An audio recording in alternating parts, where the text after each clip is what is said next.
Everyone out there in the ether, we'll just give a couple more minutes for people to roll in and then we'll get started. Hopefully within 5 minutes.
Hello again, Dan.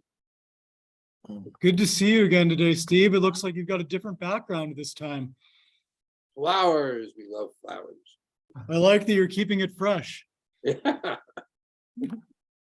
Good afternoon, everyone, and welcome to the October meeting of the Threshold Update Initiative Working Group. Thanks to everyone for making time today. I want to note for the record for everyone that we are recording the meeting. So if anyone objects, please state that now. Otherwise, we'll continue with this recording. Excellent. We will get right started then.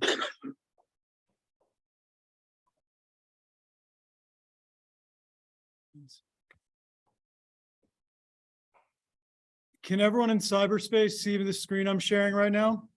Yeah. Yes, sir. Excellent.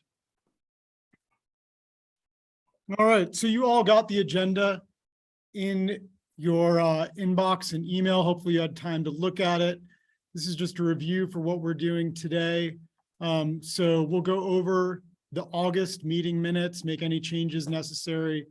I'll give an update on forest health thresholds and their development.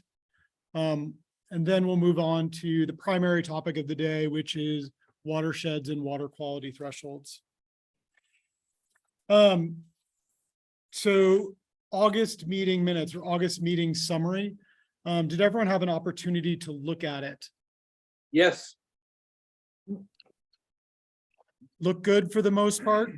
I will note for the record, so Jason reached out offline to clarify a point, and that's been incorporated in the last bullet point of the meeting summary, which was related to incorporation of all applicable standards to ease an applicant's process of understanding what standards apply when they are bringing a project forward in the region. So clarifying that it was not a suggestion that TRPA adopt all of those standards, but a suggestion that TRPA maintain a record so that applicants can see everything that applies: TRPA, local, regional, state, federal. So that's the last bullet point, which I think we discussed during the meeting, but we probably captured it in a more mumbled sense. So I tried to clarify that in the minutes. I think that's helpful. Thank you. Thank you, Jason. Dan, there's only one other thing. This relates to I think a comment that Bob had and I had as well, which was just the idea of the difference between standards that exist and what's tracked for the threshold evaluation. I think we had a rather lengthy conversation about the difference between those things that are monitored and those that are not. And I didn't see that captured anywhere. It's a good point. And I don't know exactly how we write that, but I think it is an important point because it's a point of confusion for the group. Yeah, we certainly discussed different EIP performance metrics, as you said, the suite of things that we monitor that are actually outside of thresholds. And I think Jesse and others highlighted, those are still important to report and track in some way. That may or may not, that are still, again, valuable from an assessment standpoint that may not cross the line being a threshold. Yeah, it came from the point of not wanting to lose sight of ones that are thresholds themselves. Okay, so I'll adjust the summary to both, I guess, include that discussion and highlight the importance of continued tracking of those non-threshold items as part of the EIP performance measures or monitoring programs.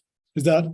Yeah, I think it's important to identify what the buckets are, because I'm Okay. not sure that I'm clear on the buckets. There's things that are thresholds that we don't monitor. There are things that are thresholds that we do monitor. And then there are things that are not thresholds that we monitor, are kind of the three buckets I think I'm hearing. And I don't know what all of those are off the top of my head, but it seems to me that recognizing those three buckets are important, and there are things that may or may not change with any of them moving forward. Yep. And hopefully the thresholds that we don't monitor will be going away as It'd part of. certainly be an indication of something that we might want to look at more closely. Yep. Okay. I guess I'll just once again stress that in the, as far as the bucket of things that we do monitor, there are thresholds. It would be useful to identify those that either are or should be considered to be EIP performance metrics. One other class of standard that is, So is that bucket become two sub buckets? I think that's a sub bucket of your monitored bucket. And yeah, we can tug on this a bunch. I think that in my mind, if it's something that we're monitoring and tracking in some way, then it should either be linked to a threshold or an EIP performance metric. Right. If it's not linked to either of those things, then we should have an honest conversation about why we're monitoring it and why we're tracking it. Well, part of the whole point of the threshold is why it doesn't matter if they're a threshold or not, because it's gonna drive us to do something. Right. You know, differently. So Yeah. every measure should be leading to us taking an action in response. Certainly from a threshold perspective, and I think we can argue that there are elements that we want to monitor and things that we care about that, again, don't necessarily cross the line to a threshold, but are important from an EIP monitoring, a programmatic monitoring standpoint. You know, miles of road swept or something, right? Like, that's not a threshold. It may be something that's useful for us to track. And is that something that is then relevant and important to consider for EIP performance measurement? So for Jennifer and Ashley that just joined, this discussion arose out of the disposition of the summary of the last meeting. And Jason brought up that we had a longer discussion around the different buckets that we put information in as part of this effort. So some things become threshold standards, others become EIP performance measures, and even others still becomes things that we monitor to better understand the system. Is that? I would just add, on to better understand the system, with the new framework for the thresholds that the Science Council gave you, the conceptual models and the results chains, those things, you have different things you have to monitor to be able to keep those models and results chains. I think. Hey, John, Yes, sir. this is John Marshall. When you speak, you're very faint. And the same thing was happening a bit with Jason. I don't know whether the owl is not picking you guys up or what the deal is, but you can hear Dan very well. You need to use their outside voices. Okay, Right. I won't say anything else, John, so you don't have to worry about it. John, I don't know if you caught the first part of John's point. John was saying that discussion in terms of putting things in buckets is a natural extension of the framework that the Science Council developed, where you have conceptual models that then lead to the results chains.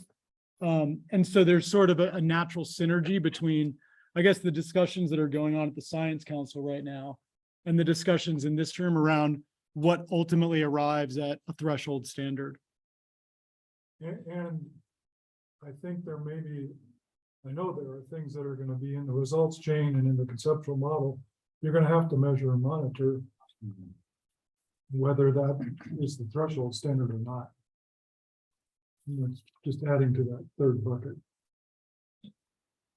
Data collection for system understanding. The conceptual model will evolve over time, and we should be able to update the threshold standards or results changes necessary. So supporting. Could everyone online hear Jesse? Just to Kinda. I will yell at the owl. So just in terms of what we capture, Jason, maybe going back to your original point, is it that through this process, we define and then articulate where things land in the system? Is that? I don't know that we got there in Okay. that discussion. Yep. But the thing that I think is important to get in the notes is just that we did have a rather lengthy discussion about the fact that there's a difference between thresholds we monitor and thresholds we don't monitor. And then there are these other things that we monitor that are not thresholds. That was really the crux of the conversation, because I think people assume that we were monitoring every threshold. Yep.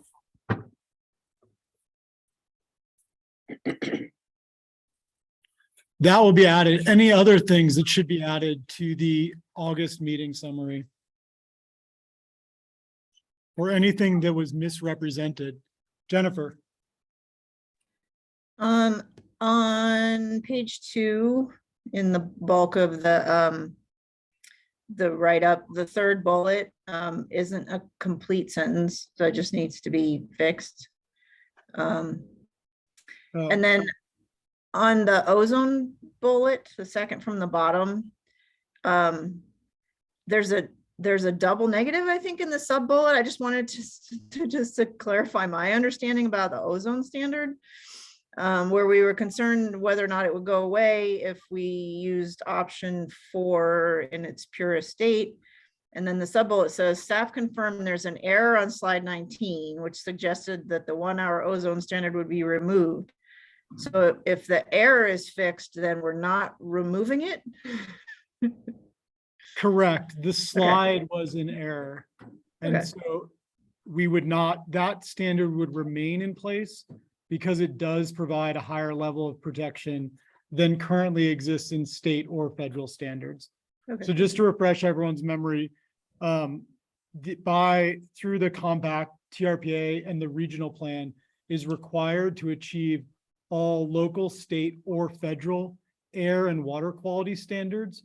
So the threshold standards we adopt within those categories have a unique relationship to state and federal ones.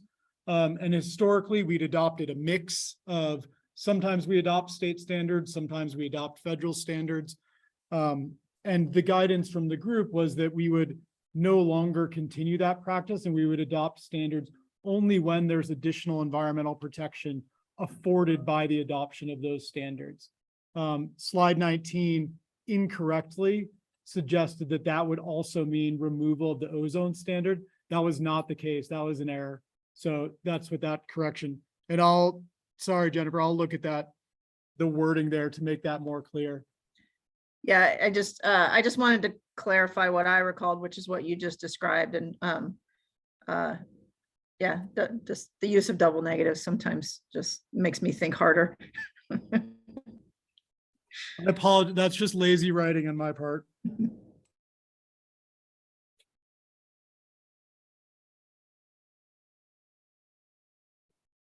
Anyone else? Excellent.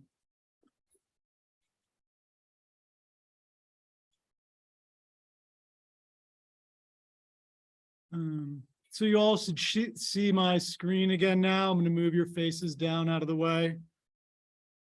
Yes. So now we will jump into an update on where we are going with forest health. So you'll all remember that we talked at length about the forest health standards in our July meeting and walked through the outline. So I just wanted to provide a little reminder of where we are and how this process is playing out, and then give an update on what's going on in the forest health space. So we kicked off this more recent effort to update threshold standards in January. And we developed an outline for threshold standards themselves. We called that the outline of our values, or the broad things that we're trying to articulate standards around. And then we've started to engage with the individual subject matter experts. So these are primarily the EIP working groups that have been working on these subjects to develop the specific text of those standards. Because as part of the new threshold system that John Hester mentioned, we're no longer having sort of broad aspirational statements like we're going to improve streams and meadows. We actually have to have quantifiable targets that we can articulate and then objectively measure progress towards. So right now, and for Forest Health, we brought you those initial ones in the standard development stage. We're currently in the process of refining those standards. And I just want to give you a brief update on what's happened since the last meeting. So as you'll probably remember, in July, we suggested that we would draw 5 values, all from the Lake Tahoe West effort, that would provide the basis for those individual threshold standards. So to remind you of what those were composition and age. So we're thinking of seral stage of our stands. We want some in early and initiation. We want some later old growth. You'll recall that the current standards really only emphasize old growth. Stand structures, that means what does how is the forest distributed across the landscape? And today it's relatively homogeneous. We think that in more natural and healthy forests that we're going to see clumps and gaps and a more diverse pattern across the landscape of how we encounter our trees. We also said trees per acre. So it's widely acknowledged throughout the entire of the Sierra that there are too many trees per acre. So we'll be establishing new targets based on that. And then 2 entirely new standards that relate to wildfire protection. One within the wildland urban interface, and a second for patch size, and specifically related to high severity fires. So we acknowledge that high severity fires are going to occur. We want those to occur in smaller patches when they do occur, so that they're not taking down the entire landscape. So after that, we've talked to a number of different parties since the July meeting. So this is summarizing both input that we heard from you as well as the Tahoe Science Advisory Council. And I think, there's a couple different bins that you can put the guidance that we heard into, that there's not a robust enough consideration of climate change and the future trajectory of the landscape, that it's they were too backward looking.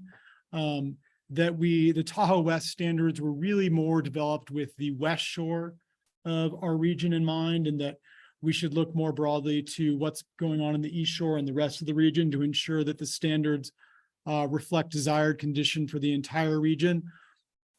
And then a more, I guess, data nuance note about historical rangeability versus natural range of variation, but basically related to what's the condition or what's the reference set that we use to set desired conditions for our region. I think the other thing that was also brought to our attention through this work is that there's new data sources that are available that offer the potential to better align the work that we're doing within the region with work at the federal and state level, and specifically work of the Tahoe Central Sierra Initiative, as well as a partnership between California State Wildfire Commission, as well as the Forest Service, both the regional offices and the Pacific Southwest Research Station, to bring forward an ACEL data set. ACEL is actually just the name of the data set.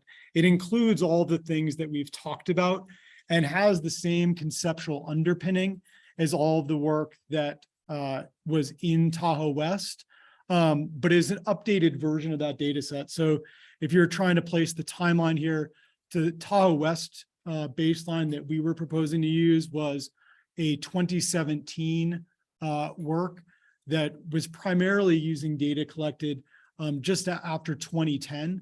So a little over 10 years old. And it's not that forests changed dramatically over that time period, but there are reasons to update to more recent data sets. And also for the fire metrics to align with how both the state and the feds are modeling fire and fire risk. So going way down into it, that we used metrics were from FSIM fire simulation. The states and the federal government are primarily using a pyrologic-based model right now. So we didn't want to be speaking different languages when we are reporting to our partners in DC, Carson, or Sacramento. We want to be sending the same messages that the state and federal agencies are sending at that level. And what that means is as we're examining these new data sets, we also have to re-examine the targets that we brought forward because there's this clear link between those two. And just to dive into that a little bit, actually, I'm going to skip that slide and just go to this one. So many of you will probably remember until about 5 years ago, the dominant number for trees per acre in the Tahoe region was that we had 10 million trees per acre. More recently, we've been seeing numbers, 10 million. That's a lot of trees. Like, 10 million trees total in the Tahoe Basin. Yeah, I would like to see that. aside from seeing the 10 million, there's probably 10 million pine needles per acre. 10 million trees per acre, 10 million trees in the basin overall. More recently, the number is that we've got 24 million trees. And I think that's not a difference of we grew a lot of trees in the last 5 years. That's really a difference of data.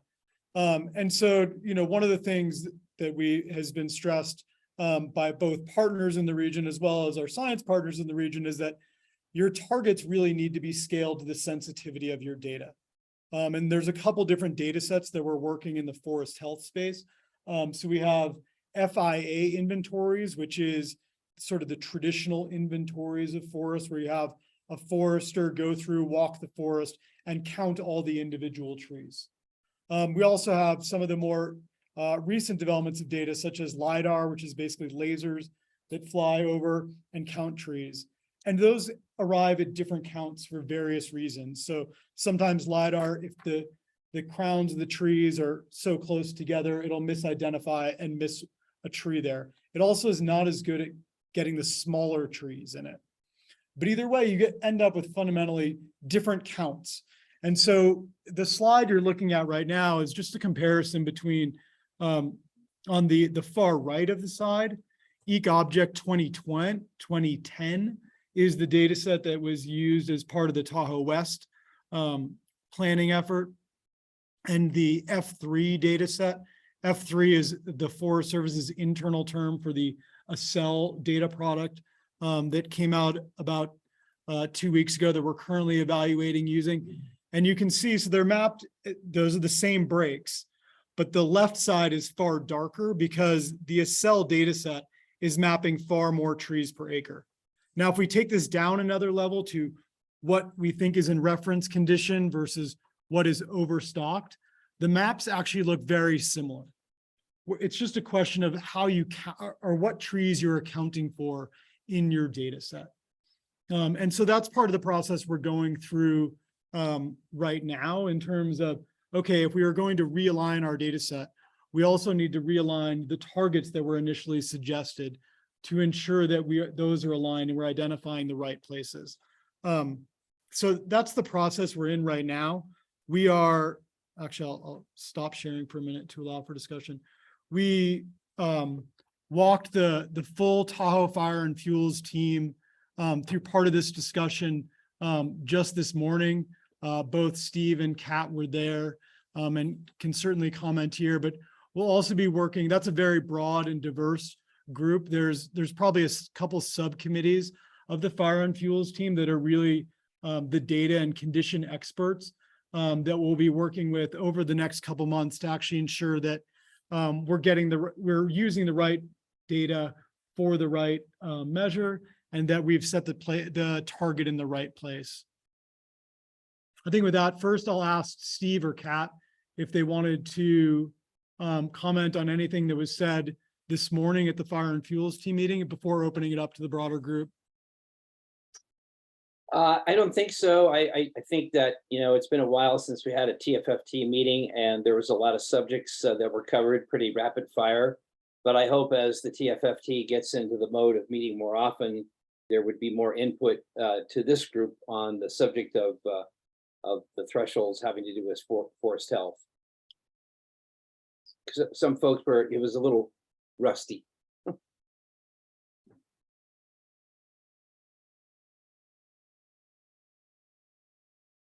Any other questions or comments?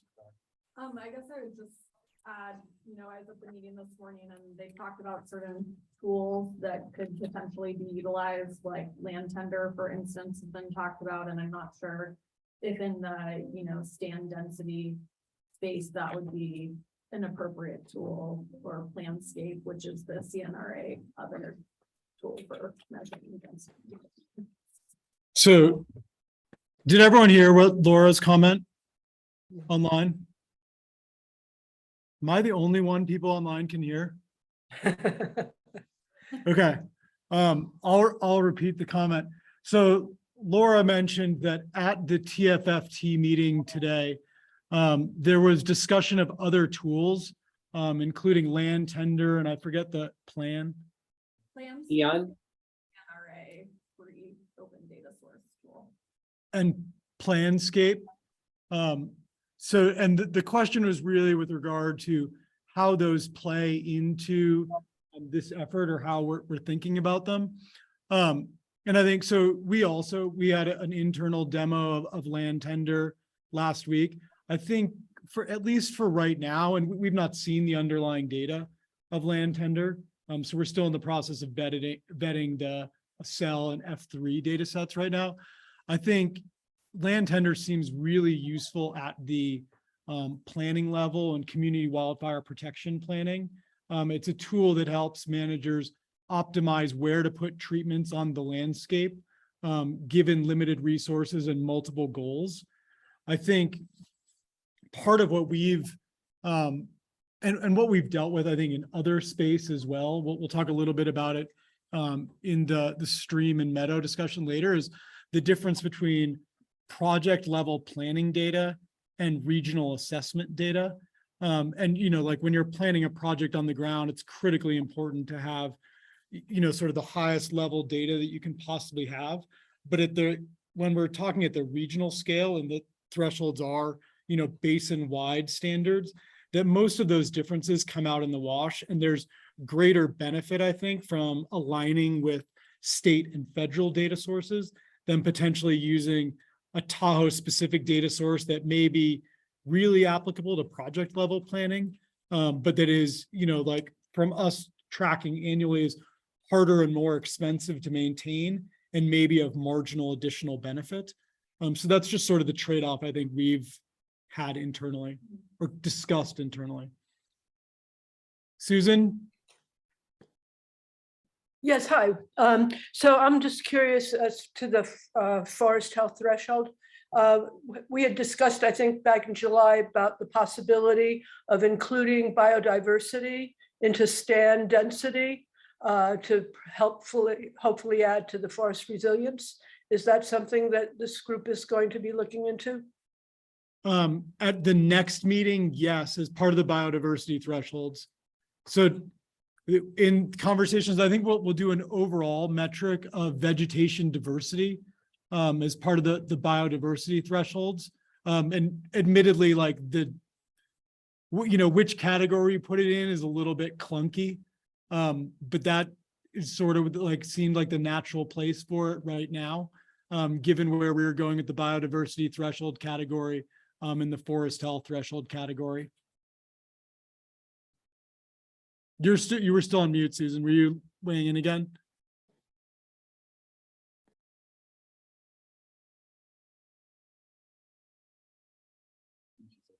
Oh, okay. Ashley, I just saw your video on. Did you want to pop in? Oh, okay. No, I was just rudely eating lunch, so I came back on to join in. Totally fine.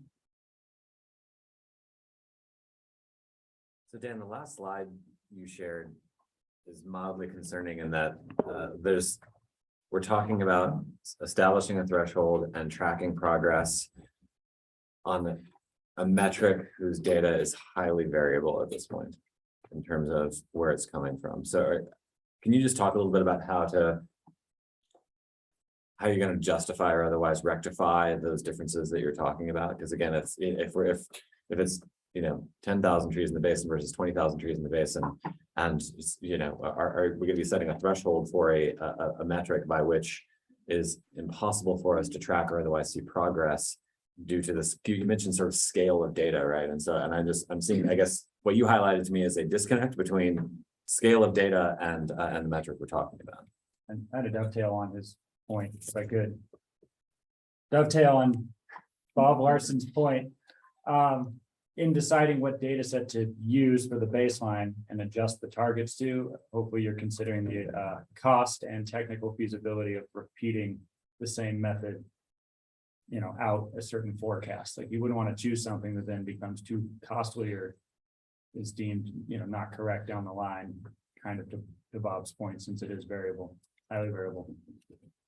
So, I mean, maybe just to pull in all of those themes along with Jason's earlier theme of there are thresholds that we don't currently measure. So we have, as most of you know, we have so we've got 150 thresholds. At one point we had nearly 170. Many of them are either hard to measure or incredibly expensive to measure, bordering on impossible. So as part of this and earlier discussions, there's been, I think, a real emphasis on doing things that are actually feasible. So identify, like you can identify all the 10 options to measure trees per acre, but if it ends up that the only way that we're setting a threshold based on me walking the entire forest and counting individual trees, and we can't afford to do that every year, then we're not providing the best information to decision makers, and we need to do things that are realistic. So just to Jesse's point, the part of the reason we're vetting the ACEL data set that arise out of the partnership between the state and the federal government is there's an intention to update that data set every year. So it not only speaks the same language as state and federal partners in terms of trees per acre, but they're also committed to updating that going forward. So there's a real benefit to us there. That doesn't preclude us from using higher resolution data to plan and implement individual projects. But for this basin-wide tracking, we would be using a data set that there is a commitment to update. To Bob's question around, is it a concern that we had a 10 million estimate and now a 24 million estimate? I think, I don't know that we see the absolute number as a concern. I think the way we've started to look at it is really around alignment between target and data source. Because the good thing about the 10 and the 24 million data set is they both highlight the same places on our landscape that need treatments. It's just a disagreement about how many trees there actually are there, if that makes sense. And so it's not that by switching to this data set, we're now needing to treat many million more acres. It's actually just a refined number, refined count of what's going on in each individual place. And so, the real task is making sure that if your target was 30 trees per acre in the old version, but that omitted many trees because they were either too small to be caught by the number or were misidentified as a clump rather than individual trees, that if you now have a better count that accounts for all of those trees, that our target is also updated to reflect that. Does that make sense? You're looking. Yeah, no, there's some analogies with sort of where we've been with water quality and other things that the measurement method matters, right? And the scale at which you're talking about. So as long as you're ensuring that the measurement method is aligned with the scale at which you're considering things, because to use your 30 trees an acre, if you're setting your target at 30 trees an acre, one method at a basin-wide scale shows that you're at 100 trees an acre. If you go out and count the trees, or there's a more refined data set, you actually find there's 200 trees an acre. I don't know, it's difficult then to track progress at a basin-wide scale depending on the type of measurement method you use. So and you can overcome those issues, just making sure that there's some consistency alignment. I don't know where that lives in terms of how we document or ensure consistency in measurement methods. So we're comparing apples to apples moving forward. Yeah, I just wanted to reflect a bit on, Bob, your points are well taken, because I think we've had experience in the past where data sets shift. And so if our original threshold is pegged to one data set, and either the internal, the states and the feds, for example, decide to measure things differently, all of a sudden our threshold if it was in fact premised on the prior methodology, becomes outdated. And so it is, I think, we have to be careful about how we frame the threshold. So, it doesn't depend on third parties' consistent funding of a data set that might render it, out of date at some point in the future. That's helpful. And I think, again, we cross this bridge a bit with the TMDL, and why the TMDL has percent reduction targets, right? Not hard numbers, and how you then align those percentages with the particular metric or the particular measurement method you're using. So the measurement method you're using is at a basin scale, and that you're assessing for what your baseline might be different than your measurement method at a jurisdiction scale by which you're actually evaluating progress. So that's just a different element of what you're saying, John, in terms of the data sets changing. It's also a matter of the measurement method, or the way that you're approaching the assessment is also relevant for the scale. So yeah, these are issues that, again, just need to be considered, and it sounds like they're part of the conversation.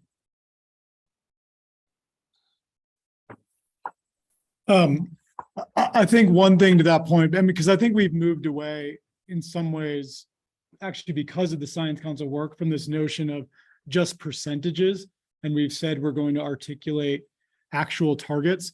In the forest health space, one of the things that a partner, Forrest Schaefer over at the Conservancy, brought up is, rather than committing to an individual data set, that we articulate data standards for the data set that we use to ensure, that if we're setting our trees per acre target based on a data set that we believe has accurately captured all trees greater than 10 centimeters or 10 inches in size, but we have no idea what's going beyond or what's going on below that range, that we articulate that as part of the threshold documentation for bringing it forward, and suggest that if there are updates in the future, they need to live up to that standard.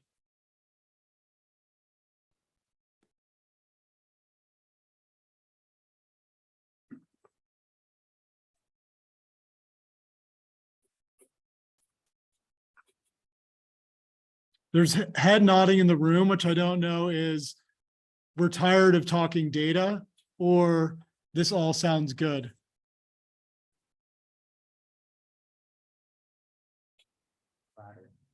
Okay.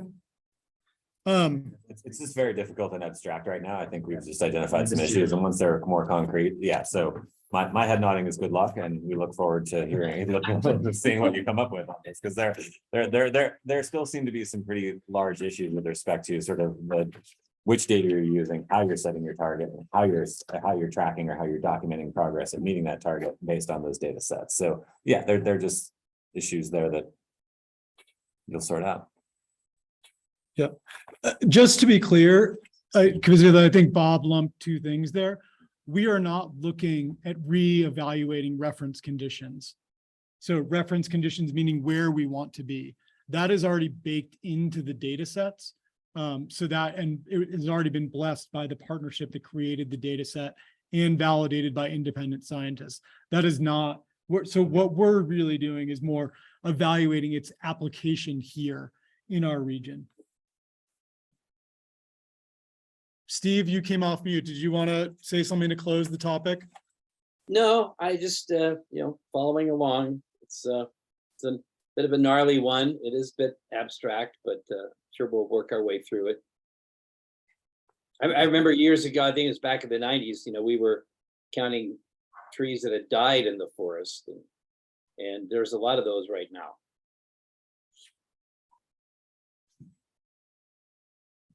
It appears to me that there are multiple right answers. And it's picking the one that's most appropriate. I think the most important thing that you shared this morning is bringing better consistency among what we're doing so that the Tahoe Basin isn't doing something different than the Tahoe West, that isn't doing something different than whatever the acronym is for the larger area. We need to have more consistency in the way that we're applying data. Yeah, that's a good point. Ashley or Jennifer, I didn't see who had their hands up first, so I'll defer to one of you. Go ahead, Jennifer. I was going to say the same thing. I think what we can be mindful of too is that technological data sets have their value, but what's really going to happen over time with improving forest health is people being out there doing projects. So if someone's targeting an area and the technology tells us there's 100 trees in an acre, and we send somebody out to get rid of 70 of them so that we can get down to 30 trees an acre. I might be oversimplifying this, but and someone who goes out there thinking they're going to cut down 70 trees to thin the forest, and they get out there and there's only 50 trees. They're still not going to cut down 70 trees. They're only going to cut down 20 trees. So, and that feedback loop can then come back into informing the data with something that's ground truth. So I don't think we should forget about the people that are going to be part of this process.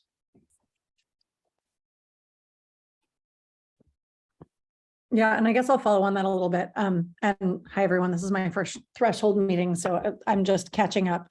But I had a question when I joined the call. There was a comment on climate change and the implications of climate change on how we hit these thresholds. And so I'm just wondering how you all have talked about this, basically ingesting best available science on what desired conditions or healthy acres look like in the face of climate change, and how those conditions shift with this climate change overlay, because basically how to make these more dynamic standards based on conditions on the ground, and potentially also how to ingest enough information about treatments occurring in the basin that allow you to have more of that kind of real-time, sort of what Jennifer was just talking about, but real-time information about the actual condition on the ground versus, maybe a remotely sensed data set or an older data set.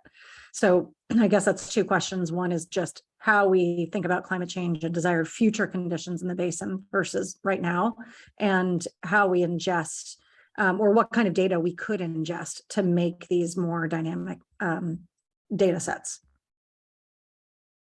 So I'll jump in there, but up first, maybe I'll apologize both to Ashley and the group. So I should have introduced Ashley Conrad-Tata is on our governing board and is replacing longtime committee member, working group member, Bill Yates as part of this process. Welcome to the Threshold Update Initiative Stakeholders Working Group and to your first meeting of that group. Everyone else say hi. Welcome to Tui Swing. And that I guess going right into the climate question, because I didn't dive deep into the data at this one. So at the July meeting and the Tahoe West framework, the targets for trees per acre, cereal stage, were by forest type. And one of the recommendations from the Science Advisory Council was that we not base it on forest type today, but that we base it on climatic bands. so that, like red fir will grow on a specific type, so, and that we expect those conditions to change. So we expect everything in the region to get warmer. We expect a change in rainfall patterns. And as those things change, we don't want to continually reevaluate and have the same discussion over how many trees per acre should we have in a red fir forest. That it would be nicer if it tracked with climate change with us, so that I guess sort of similar to Jennifer's point around the people cutting in that region, like as our prescriptions change because we think our region is getting drier or getting warmer, that our threshold should also be tracking with that. And the data set that we are currently using, which comes out of this Tahoe Central Sierra Initiative, cell derivatives, actually includes, it breaks down the basin into, there's 5 really, but really 4 dominant types of climatic bands that are really a combination of precipitation aspect on the region, temperature, and elevation for where you are in the region. And so I think by shifting to that, we'll have the sort of a more natural ability to track with climate change. So that was sort of the first of your questions, Ashley. I think the second, which is, have we updated the targets for where we think the climate is going? I think the answer is we have not at this point. So we've looked at those numbers, and I think we've not seen another planning initiative that basically is that far out in front, if you will, that basically says, oh, this region's going to get a lot drier. We think right now it currently supports 30 trees per acre, but we're going to cut down to 15 because we think there's no way it's going to support it in the future.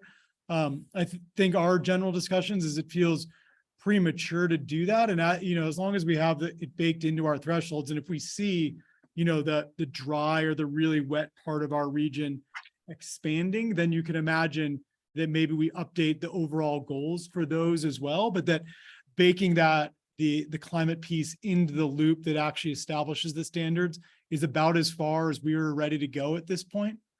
I don't know, if you want to respond to that or push back on it. No, that's super helpful. I mean, there are a couple, I think maybe with the climate change assessments, at least the California climate change assessment, the 5th one coming out will have some, there will be some modeling on scenarios with climate change to mid-century and later century, looking at sort of a even hotter, drier future. So when that comes out, it might be interesting to revisit, look back and see if there's any implications on the thresholds and how we might want to have even more of like a sliding scale that's like, should the conditions fall in this category within a certain time band, right? That's more representative of the time horizon that affects these longer lived species, then we adjust according to X, Y, or Z. So I think when that comes out, it'll be in the next couple of years, it's not immediate.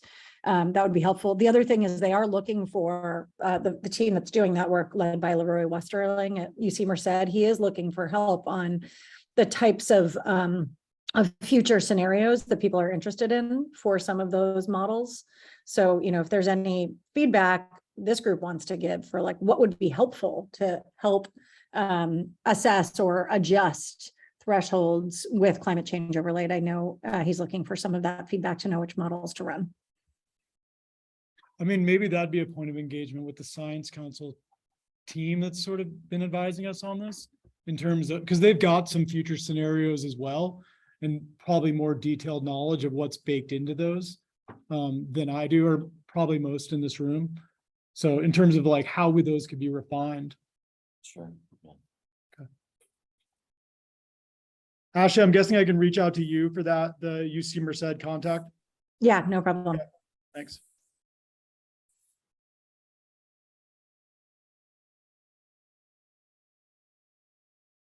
Other hands up in the room before we move on.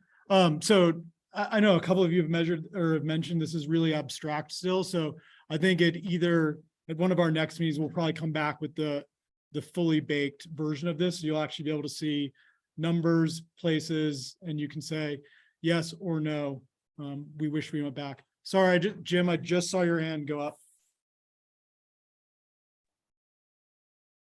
No need to apologize, Dan. It just went up. You wouldn't have seen it. But I do apologize. I do have to jump for at 2:00 that I have to attend. I love the discussion, and it is a little bit abstract for my head this afternoon. So I'm looking forward to more specifics. I think when I think of our program and our Division of Forestry folks doing work in the basin, particularly in light of climate change, certainly we're mindful of, the potential impacts, based on different models. We still have to do work for a healthy forest in 2022. When I have my foresters out there, they're still managing the forest for what they eye towards the future, but it still has to be a healthy forest in 2022. So we can't necessarily manage for a future condition. So I think it needs to be part of it, but I'm a little nervous about setting standards that are set on models that we don't know will actually come exactly how to fruition. So just kind of throwing that out there. And then I also think of this in the context of just my role as a TRPA board member. When we get our projects and we review the checklist or whatever environmental documentation, one of the required findings is, how does the project affect the thresholds? And so when I hear about thresholds of different bands and taking into account modeling and things like that, I think it needs to be flexible to account for climate change, but it's going to have to be specific enough in my mind. So when TRPA board members are voting on projects at, in 2022, or whenever these thresholds are adopted, we still have to base it on existing conditions in many ways. And so I don't think it does the agency or the public or the implementers a lot of good if the thresholds are too flexible and move too much to adapt to future conditions. Because like I said, we still have to make decisions in 2022. So I think that's going to be a challenge that I'll be looking at as we move forward is how do we balance that? Enough specificity in the thresholds, but enough accounting for what we think will be future conditions.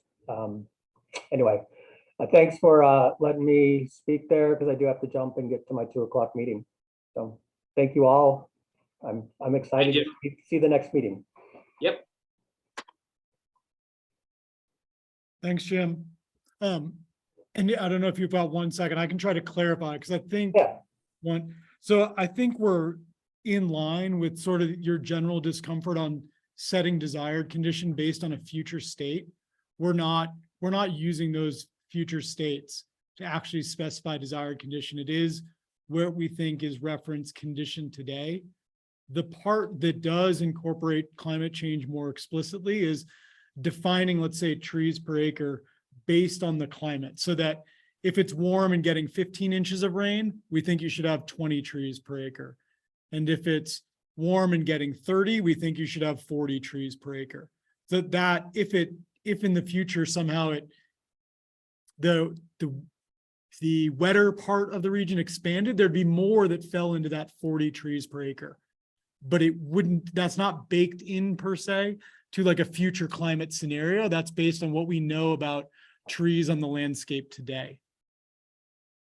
Hopefully that tracks, but I can follow up. No, it does track. We'll have some follow-up conversations. I think we're thinking about the same way. I start to get nervous when I was getting the sense of, all right, our threshold, even though we're getting 3 inches of precip a year, and that's how we're managing our state parks and our forests, we think in 50 years there will only be a ½ an inch of precip. So therefore we need to do our forest practices accordingly. And I think we do have to be mindful towards that change. But at the same time, we have to manage our forest for what is happening today. Otherwise, it's a hypothetical, and we're actually treating for a future condition that might conflict with how we have to manage the forest today. So I can articulate that better if I wasn't so muddy right now. But anyway, that's my thought moving forward. And we've wrestled through it just in EIP implementation. When we're spending millions of dollars on the ground to do forest health projects, we're mindful of future conditions. But at the end of the day, I still need a healthy forest in 2022. So no worries. Your point's crystal clear. Thank you. Guys.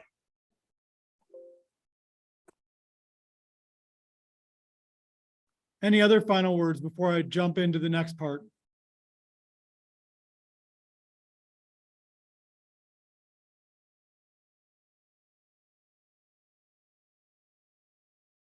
All right. So with that, we are moving on to everyone's favorite, watersheds and water quality. So I just want to give a quick refresh of where we're going here. And also just a heads up that I think watersheds and water quality is going to be a little bit different than some of the other topics, because the groups in watersheds and water quality have gone a little bit deeper in some instances and are already talking about performance measures. So just keep that in mind. So again, best practice, this comes to us from the work over the last couple of years with the Science Advisory Council. These are our minimum criteria for our threshold standards now. They need to be specific, measurable, and outcome-based. So outcome-based meaning the things that we really care about, not about the things that we want to do tomorrow that lead us to our ultimate goal. Specific and measurable really just means, hey, can we track progress towards this? Have I outlined a specific endpoint on the landscape that I'm trying to get to? So on the heels of that work with the Science Council, we asked the council to again weigh in on, okay, how would you implement this framework with our existing threshold standards? So we get the concept that we want everything to be specific and measurable and outcome-based, but we've got 150 standards today that we're not really sure live up to that. So what would you do? And part of what the council suggested is that we think about first, what our thresholds are really targeting today. And they said, think about 4 different things. So goals, these are aspirational things. And we've got some of those in our thresholds today. Objectives, which is really specific and measurable things. These are the things that we actually want our thresholds to look like. And then strategies and tactics are the things that we do to get there. And for those of you familiar, you've heard me say this a million times, we have a broad mix within our system today of some things are just aspirational, like reduce the impact of AIS. We've got specific objectives, like restore 100 feet of clarity, and we've got all the way down to load management, and then specific load management from construction sites. So we run the full gamut today. So with the Science Advisory Council, we applied that framework to think through our existing water quality standards. So we've got 41 of those today. They narrowed those down to, there's 7 of those of the 41 that are actually specify objectives. And there's 1 that is specific and measurable. So of our 41 today, we've got 1 water quality standard that lives up to the framework that we've identified. So our goal is to bring everything up to speed. So we're going to start with lake clarity, which is useful because it's the one standard that actually lives up to that framework. We're not proposing any revisions to the lake clarity standard. So the discussions with that group have not focused on should we revise the state and federally adopted TMDL standard, but really, how do we measure progress towards that and how do we report it? So I know you've been waiting for the results change, and so this is this group's first results change since it's been reconvened. So results change, just for the uninitiated, we've got inputs, those are the things that we do.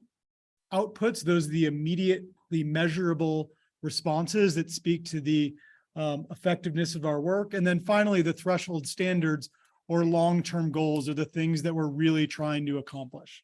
There's value in measuring all 3 of these.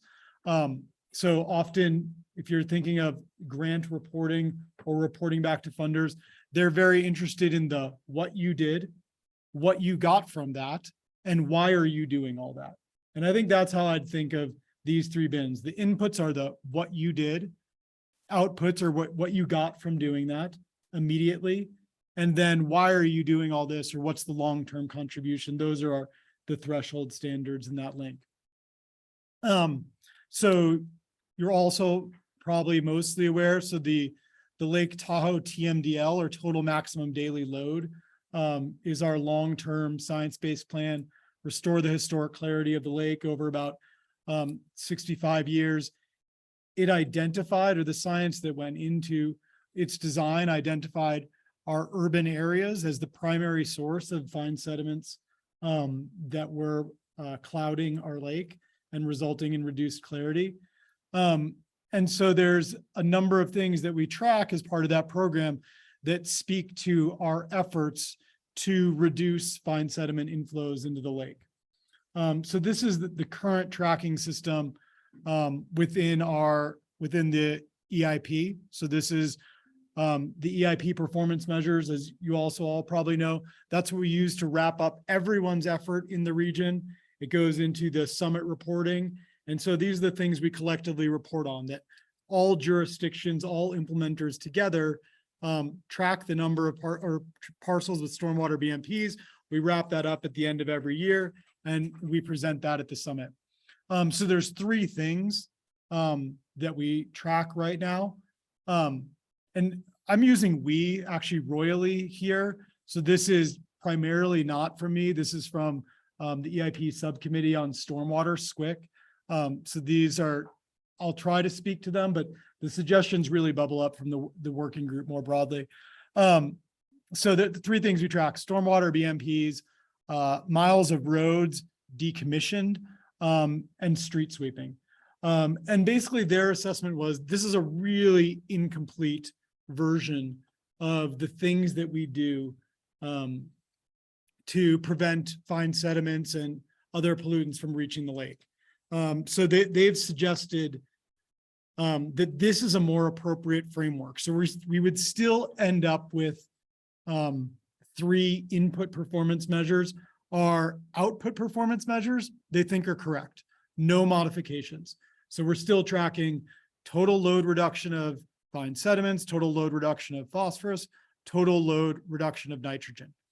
But we're actually doing that through 3 different performance measures now. So, and the old reporting is now, you can see, put into a subset of those buckets. So the first proposed modification is changing parcels with BMPs to area treated. So as most of you are probably aware, private parcel BMPs are just one thing we do on the landscape to reduce fine sediment and stormwater runoff, and not even the dominant source of where expenditures are put in the basin. So there's broad efforts to do area-wide infiltration systems. So these are pretty much like private parcel BMPs. You're trying to infiltrate the water before it goes off-site. And then where infiltration is not feasible, doing treatment systems or filtration systems. So actually actively filtering the water prior to releasing it. So the suggestion is all of these 3 things are all about treating stormwater first through some mechanism, and that we should account for all of those to better account for the expenditures of these programs and the direction of the program.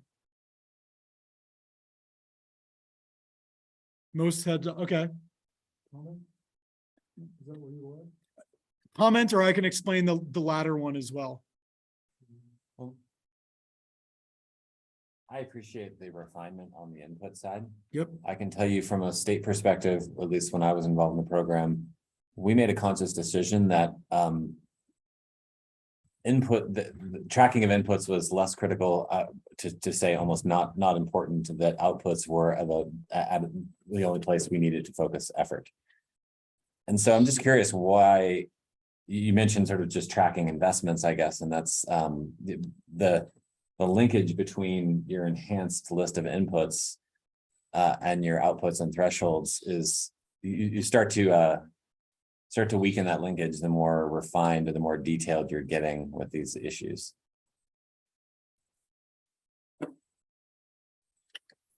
I just question the value or the need. Like, what can you just explain why the focus on the input side of the equation? It's almost like we said, well, the threshold's good, let's go ahead and look at the other side of the results chain. maybe my comments might help, maybe not. One comment is, I like the greater detail because, for example, a lot of people may not know this, but in our affordable housing work, we've identified coverage as a big constraint because it limits so much of the lot. And one of the options that has kind of come up is, let's take a deeper dive into, could you use an area-wide treatment, like a stormwater system, to get even, so if you take, for example, what's happened around Government Village, you've got a much higher level of coverage, but you've got cleaner water than you did if you just limited it based on coverage. So when we had a workshop with the board, it was, yeah, you guys take a look at these stormwater systems. That might be a better way to make housing more affordable and get cleaner water. So that more detailed input, even the sub inputs, I guess, the ones that are just tan, to me, makes sense. The other comment I had was,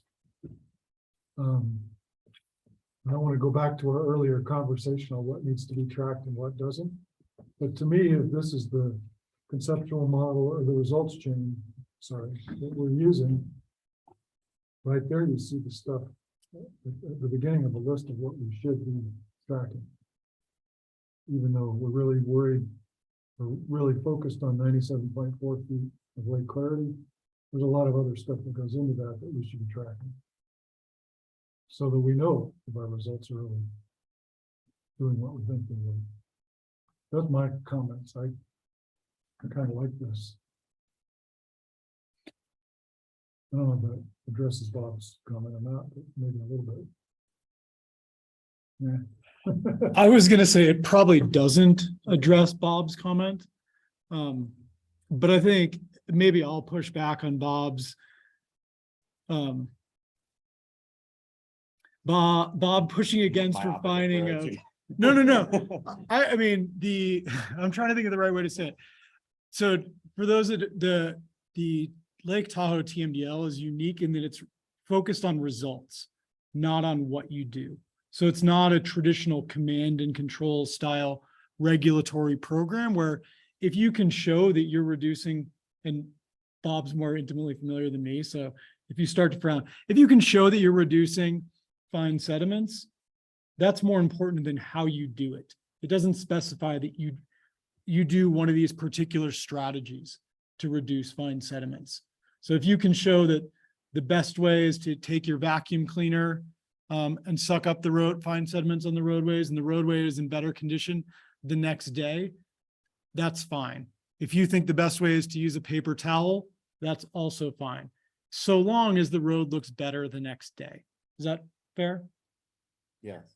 I think the tracking here and the emphasis on refining what you're doing to actually achieve those results from the implementer side in terms of telling your story has value, in that they're spending money today and people want to know what it's being spent on. And they do want to they want to tell that entire story, not just I spent $30 and I reduced 10 pounds of fine sediment or 0.1%. They want to actually link it to what they did for that as part of the story, which is a similar framework to just about everything we do, where we want to we're trying to tell that whole story. And admittedly, I don't know that from a results orientation that how those results are achieved is actually as important to track. But when you're telling that whole story, aligning around which of those measures or what actions you're actually doing, and from the implementer standpoint, deciding on which action you want to do next, it becomes more important. I don't know if that's. Yeah, I won't push back. I understand, and I understand the need to track actions and the value, as you said, for the broader narrative of how investments are making the improvements. I think the danger or the challenge here is linking the boxes that you've created in a meaningful way in your results chain. So it might just be worth a broader conversation with SQUIC or other implementers who work regularly with the tools to make those links, right? Because area treated is something that I don't know is in any way tracked in the system in a way that actually links to reduced loading, right? So like, but some of these do, right? So street sweeping and BMP maintenance, you can connect some of those things to some of the elements of how we're tracking and how we're accounting this material removed, perhaps. But the area treated concepts are somewhat removed from how we're tracking and accounting for the relationship between inputs and outputs. And so, yeah, I get it. I guess my other question, or the other question in my mind as you were talking about that was like, so this group is no longer just focused on the thresholds and what we're monitoring, but the broader narrative of how all the pieces fit together. And so that means a broader discussion of developing results chains writ large for all of these different threshold topics. Okay. Just not, yeah. Yeah, I guess when I look at this image, all we've really done is just change the names and shuffled around the boxes that are on the far left side, but it doesn't. And I would say that that's at the ground level of whatever people think they need in those boxes is fine, because it doesn't really change anything. Yeah. Whether it's BMPs on properties or area treated, it's esoteric. I mean, there's no data that comes out of that that's helpful, because we don't know if any of those BMPs work. We don't know if they're maintained. It doesn't tell us anything new. It's in the point to where if we're monitoring how much FSP is getting into the lake, then we'll know. Which is different than down below with material removed, because we can actually track that on an annual basis. We know exactly how much has been collected off of roads from street sweeping. We know exactly how much material has been pulled out of catch basins or treatment vaults, because when they do the maintenance, they actually track that. So whatever those are, I don't know that that's material for this group to weigh in on. I think it's fine if they want to switch them up, but I think there's some pretty significant difference between the area treated and the material removed, because right now, under the current TMDL system, the area treated, we're not monitoring anything. We're assuming, based on studies in other places, some studies from Tahoe, that if you do X, you're going to get Y reduction, but we're not actually monitoring. And So- an area treated in one spot is not equivalent to area treated in another spot. And so like area treated in of itself. So I appreciate your comments, Jason, because I agree. Like part of me feels like the whole left side is actually rather incomplete and probably should be, there should be different things there. Yeah. But I don't know that I care, because I feel like the focus at the basin and policy level should be on the blue and green boxes. What are the outputs we're looking at? What are the thresholds and how does that fit? It's not And that then- these are not important. They're important, but you're Sure. right. Yeah. How those are defined, I don't think is this group's necessarily charge or responsibility. I think that comes from probably multiple places, many of which were noted. But you're right, it's whatever they feel is needed. And they being whoever those other groups are, whether they're implementers, SQUIC, whatever it is they feel they need there, so that we know that either FSP, nitrogen, phosphorus are being reduced or not, because the focus is more on the blue and the green, to Bob's point. Jennifer? Thanks.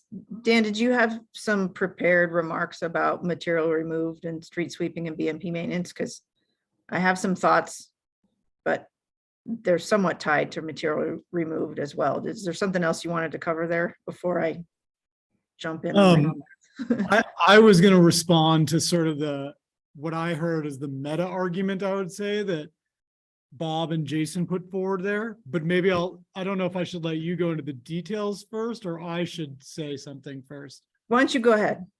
Okay. I mean, as I heard those comments, I mean, maybe I need to apologize, because I think maybe I confused my job with this group's core mission.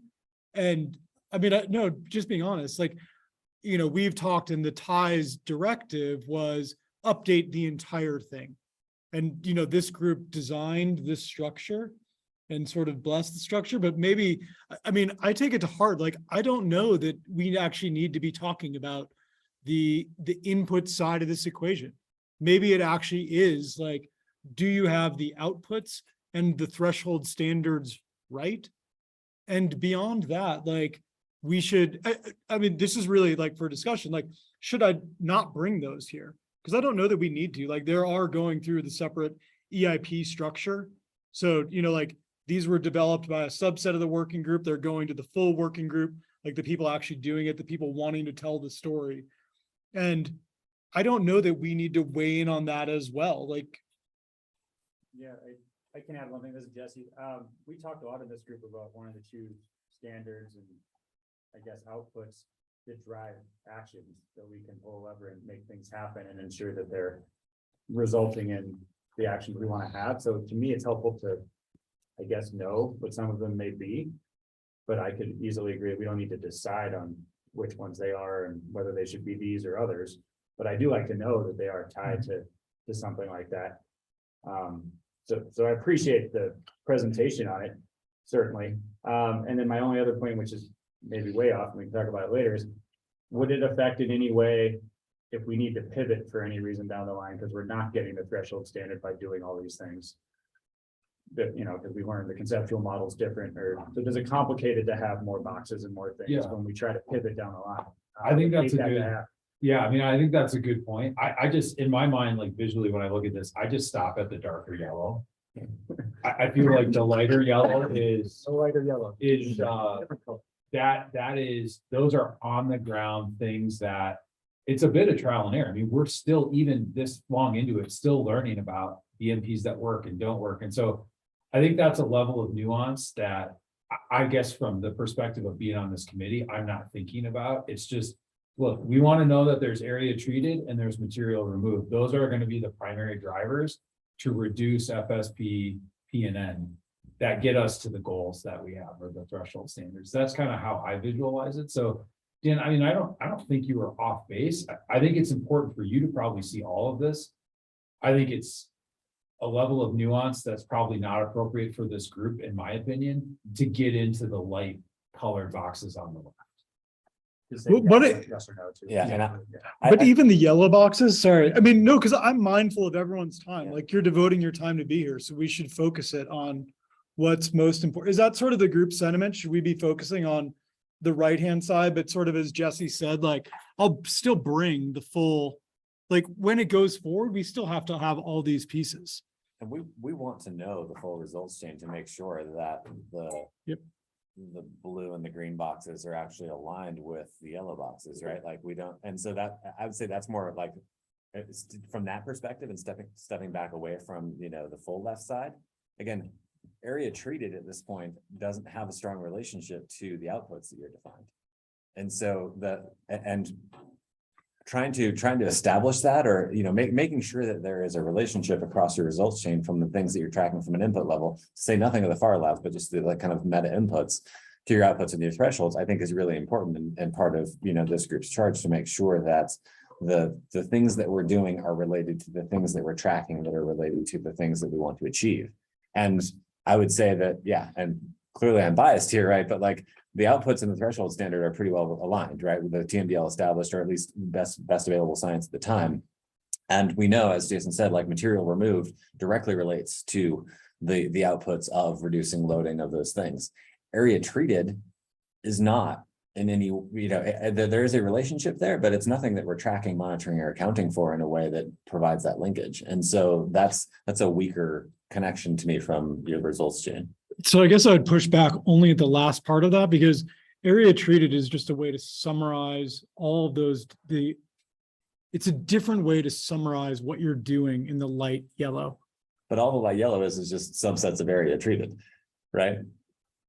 You're just different kinds of area treated. So if you want to define, and this goes, you know, again, if you want to dive into the pollutant load reduction model or whatever, that volume of stormwater connected that is run through a BMP or something along those lines, it actually starts to connect to your anticipated load reductions. But the area treated of an infiltration system, you might account for an area in Myers that is an area treated that was never connected or never in any way affecting water quality to begin with. And you've then check the box that you're making progress on your input when it isn't actually reducing loads or improving the threshold. Well, I probably didn't get this at first, but I get that this group is saying further left you go, the less we think it's our business. But but I also think. That's probably enough. But I also think that the Science Council said you need a full results plan, so I think that stuff that's over to the left, maybe while it's not discussed here, still needs to be there. But to Bob's point about, and Jason's point about, we don't really know of area treated, there's not a relationship that's measured and monitored and quantified. I think that's why this is the middle piece of that model that came from TSAC, which is you should have a conceptual model that your results chain is based on. So if there's not a conceptual model that shows that relationship Bob was just talking about, then you probably shouldn't have the results chain showing things you don't know really. Yeah, but it goes back to Jason's point, like some people might think it's really useful and actually it's valuable to show the area treated, or that's something they want to track for whatever reason, which is fine. It's just as far as this discussion. And I mean, to your point, as far as the results chain, I've never seen this far left side of the results chain before in my, however many years of looking at results chain. I didn't know the results chain went further left. So. I think we're close. Yeah. I would just say that I think there's general agreement that getting into defining the far left column is probably not appropriate for this group. But I do think that knowing what the inputs are for a variety of reasons that were mentioned are good. And where I do think our role would be is to Bob and my point, which is I think you should probably go back to wherever the area treated came from and have another discussion with that group about, is that actually the right input? But I don't think it's appropriate for us to say it should be X or Y. Jennifer, then Susan. Thanks. So this is all really good discussion. And when I read the binder, my first reaction was that I like the tan boxes because I've been talking with staff for years now, and they're probably tired of hearing me say it, that we need both the belts and the suspenders. Because street sweeping is great, but if you don't get out there right after material's been laid down right after a storm and get it up, then and the next storm comes, then material is still lost to the lake but street sweeping has been the low hanging fruit. Quiet for like the next 5 minutes, please. Street sweeping has been the low hanging fruit, but the BMPs they're harder, they're more expensive, but we're going to need them more and more as we get down, past the stuff that's easy to remove. So what I think this does, and why I was sort of encouraged by this identification, was that it helps to raise awareness, I think, about different strategies to get to material removed, and raises maybe awareness of the different projects that could be done, or but so I guess the question now based on this discussion is this the right vehicle for it, or does it belong just somewhere else? But I think it's really good information to retain, because I think we have to keep people thinking about all of the things that go into the inputs to make sure that we have an effective program that's comprehensive and is making improvements over the long term. For the area treated, maybe the arrow after area treated should be directed towards material removed, because I don't like has been said, just quantifying the acreage or whatever may not be telling the story, because it might not, if it's not maintained, then it's not actually removing anything. If you're using filtration and the jellyfish have blown out, it's not doing any good at all. It's all about material removed. Now, whether or not we can connect with a parcel BMP to the amount of material it's removing is probably more work that's needed in that space to make sure that, or have some idea of, how much an infiltration basin really removes, if it's clean or if it's dirty. But I think like Bob was saying, what's really critical is removing the material in order to reduce the FSP, the P and the N. So I'll stop there, but I think the discussion's really good. It's just a matter of where it lives at the end of the day. Appreciate it. Jennifer, or sorry, Susan. And I just will kind of piggyback on what Jennifer said. I think that all of the columns are necessary. I think that the way it's written now, it becomes very much of an educational tool as so that people that are reading it will understand how the threshold standards were arrived at. And without knowing about the inputs and the outputs, no one would know that. So I would say keep all of the columns in there as it is on this document. Thank you. I mean, thank you as well. I'll try to summarize what I think I heard, because I think there was general endorsement for the importance of all the columns and seeing them. But maybe in terms of future discussion topics, this group, we shouldn't devote time to discussing inputs and sub inputs, if you will, that we would spend our time on outputs and maybe just threshold standards. Is there general alignment around that notion? Question, who is going to discuss the input? Susan, so the inputs are all, those are from the EIP working groups. And then those, I mean, they actually, it's interesting, those go through a separate endorsement process because they're not TRPA governing board sanctioned performance measures. Those are EIP. So those go through the tie ultimately for their blessing, I guess. And then they go on LT info. So, I mean, the division that was sort of laid out there is sort of a natural one from adoption standpoint. I mean, really, the governing board is weighing in on the threshold standards, and then the others live in another sphere that tell the story of the program, per Susan's comment. What I'm wondering is, say Jennifer's right, the area treated really feeds into material removed. Who's going to catch that? You divide this. Well, the left side is the Thai working groups and the right side is this group. Well, so fortunately, our work orders with the Science Council have them reviewing all of this. Okay. So it's really just Bob's responsibility then, not mine. So it's great. Like it doesn't. That's why I'm pushing back on all of this. Yeah, it doesn't. It's immaterial to me. So Dan, to that discussion, I would say the inputs are still important to have in our discussions, because if we're talking about updating threshold standards, and the outputs that are related to those so that we can measure them, if we're not backing back to the inputs, then, you know, if we think if we're working backwards and we think, okay, this needs to be a threshold standard, these are the outputs we need. If you back up a level and you're like, but what inputs would actually get us there? I think we still have to have the input discussion, because I think you still have to have some idea of what you have to do to get to where you want to be. Now, maybe every input box at the header for every one of these slides should say included but not limited to. I don't know. But I think there still needs to be some discussion or recognition of what some of maybe the basic inputs are or the recognized inputs are in order to get us to a threshold standard. Because if there's no inputs to be had, then is a threshold standard going to do us any good? No, I think that's. I was just going to kind of agree. I want to know what the inputs are. If there's a recommendation to change them for any reason, I'd like to know why.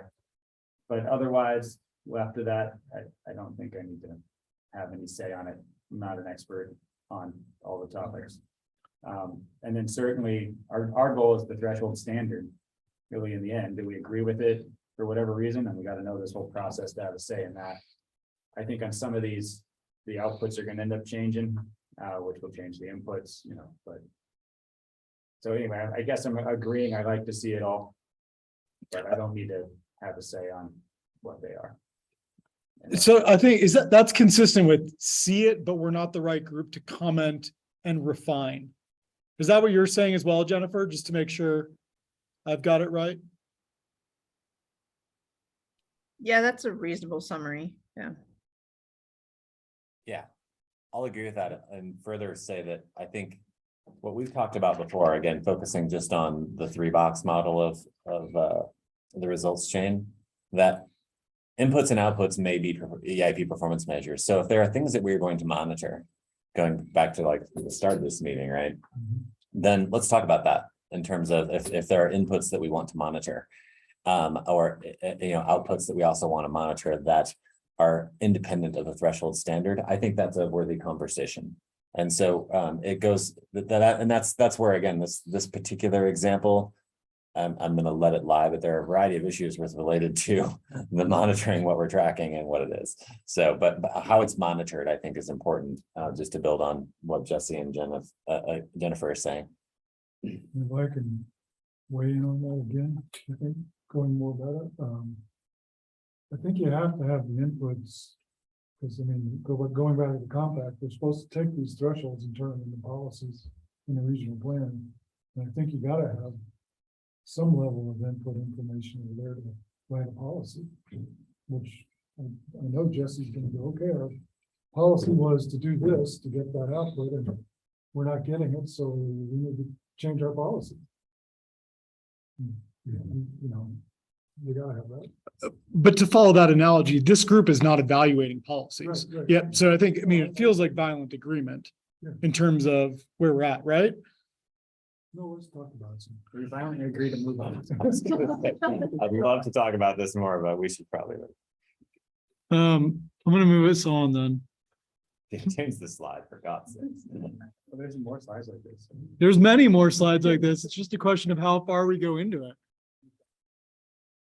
Yeah, you need tokens to talk now. Okay, so we're moving on to the next proposed threshold standard, which is for nearshore algae. So these are our current threshold standards today related to nearshore algae. Only one of them directly targets nearshore algae, or actually targets a specific value for nearshore algae. But unfortunately, it references, even as it was established, it references returning paraphyton biomass to 1967 to 71 values. But the study acknowledged that there was no measurements taken during that time. So we've always had a hard time evaluating this standard in terms of like where we live relative to it. Talk about it so long that I started talking about it. That's exactly what happens. You write a sentence like that, and then you just move on. So that doesn't mean we haven't monitored nearshore algae. So we have a long history of monitoring nearshore algal communities, primarily the one that's attached to rocks in the nearshore. It's called paraphyton. It's the attached stuff. Free floating stuff is separate. So we've monitored the attached algae for the better part of 35 years now, 40 years. And through multiple evaluations of that long-term data set, including some that have gone through peer review, we've come to the same conclusion. There's been no change in attached algae in our region over that time period. So that analysis, that finding, whatever you want to call it, is it doesn't sit well with many people. So I think going back to the first time I presented it to our governing board in 2016, I think 2 board members laughed at me. I was new to the basin at the time. And they both suggested that they could see with their eyes that there had been changes. And so we needed to work on our monitoring program if it was telling us that nothing had changed. So we asked the Science Advisory Council to do a peer review of our monitoring program. And that's the bottom here. The peer review basically led to a number of recommendations to revise that monitoring program to account not just for the attached algae, but to account for the free floating algae. And they suggested that if you're trying to be responsive to your wider community, you've entirely missed at least half the algae that they're encountering. And if you have no idea, then you have no idea how that algae is tracking. And it doesn't, you may be entirely right that paraphyton hasn't changed, but that's a side point because you've had such an increase in metaphyton that it's degraded the experience anyway. We were queuing up to have an RFP to change that monitoring program. when the Caldor fire came in. So we asked the Science Advisory Council again, would it be wise to switch the monitoring program right after the Caldor fire? Or would that hinder any ability to have inference over the impacts of the fire on the nearshore or the attached algae monitoring program? So we delayed the change in monitoring program 1 year. So we have just completed this past summer, the last season of the old attached algae monitoring program. The other thing that peer review led to is a workshop on this larger conditions, which they affectionately, I guess, called blue waters, green bottoms, which brought together researchers from all over the world. So New Zealand, Russia, the US, all who had worked in oligotrophic lake systems, nutrient poor lake systems like Lake Tahoe. So historically low levels of primary productivity, low levels of algae, who'd all seen this recent phenomenon of what they're calling green algae blooms in their nearshore. So similar to what we believe that we've seen over the last 5 or 6 years of these rise of these metaphytic algae communities, this detached algae that you're seeing all over the nearshore. So where are we right now? So we have an RFP, a request for proposal, that for a revised monitoring program jointly funded by Lahontan and NDEP. That is, and maybe a little contribution from us, but mostly Lahontan and NDEP funding. So that's on the street for a while. It should close, or it will close in December of this year. And the intent is to implement that monitoring program for 2 years, and then we'll revisit to see where we are, to see if we have enough data to set a baseline for the larger, or for an integrated nearshore algae baseline that we could use for a threshold standard. So acknowledging that we don't have enough information to set a specific and measurable standard, today we come to the discussion point for y'all, which is, okay, so if we can't establish a standard, what do we do now? And so what we've done in other regards is we've retained another standard that sort of retains the intent to establish a standard, but that's, by no means the only approach.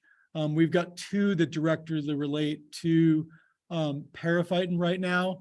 One that references the baseline that doesn't exist, and the other which just suggests we should reduce. So I guess I'd like to hear from all of you what you think the most appropriate path forward is here with regard to how do we treat a standard where we don't have enough information today to establish the standard that we like, but we've put in place the mechanism to collect that information, and it's our intent longer term to do that. In this instance, you have a date of when you'll set a standard, I guess, right? In two seasons of monitoring, more or less. And so in this case, I would be fine with not having a placeholder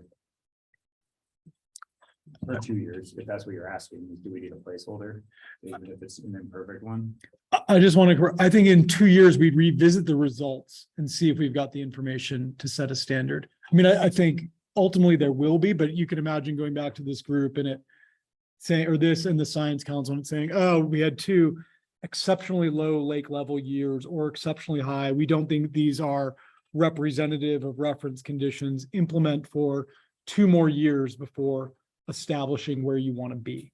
Yeah, so are we expecting to have all of the threshold update process from the 171 to wherever we land done in the next 2 years, or can this just be No, put at the end of the process? I think 2 things, Jennifer, then I'll get to you. I mean, I think, no, we are not. We're not even touching over 50 of them as part of this update. And I think, sort of to Ashley's earlier point, like part of the larger intent is that we don't wait another 40 years to do this, that there is a more regular revisiting of, is this still the appropriate standard? Has new science come out that suggests it should be modified? Without a baseline, you can't set a target that's measurable. Yep. Setting one. And I think, I don't think there's any suggestion that we could possibly set one right now without the baseline. It's just, what do we do in its place? Do we, live without one? Is there another mechanism that we explore? Do we keep these ones on the book that aren't all that meaningful? So the text you have up is what it is right now. Right. Yes.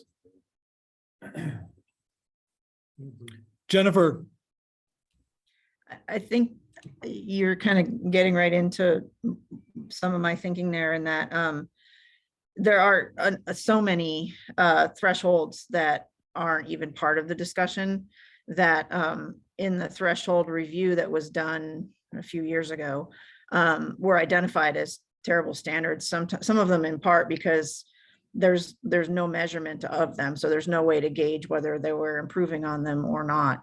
And those are going to continue to exist, but I think if we started eliminating them merely because we don't have a baseline or we can't measure them, I think we get a lot of pushback, because we don't want to forget about them. So while they're not great and they need a lot of work, that work requires money. The money's not there yet. We got to figure out what the studies are, how to fund them. So, when we look at the threshold updates, we might need a longer term bucket, basically saying, these are all the ones that we fixed. We're good. We got data. They're measurable. They meet all the criteria. And we're ready to move forward with change. But then there's this other bucket that needs time, attention, and money. And we're not going to be able to really make headway on them until we have those things, whether it be human resources, fiscal resources, whatever. But still retain them so that we don't forget about them. So that, folks that are watching it from the cheap seats, the critical folks of like, oh, you're just diluting all the standards. You're getting rid of things that you shouldn't be. We don't want to feed that narrative. So we definitely don't want them to drop things off the list just because they're not ripe for refinement right now.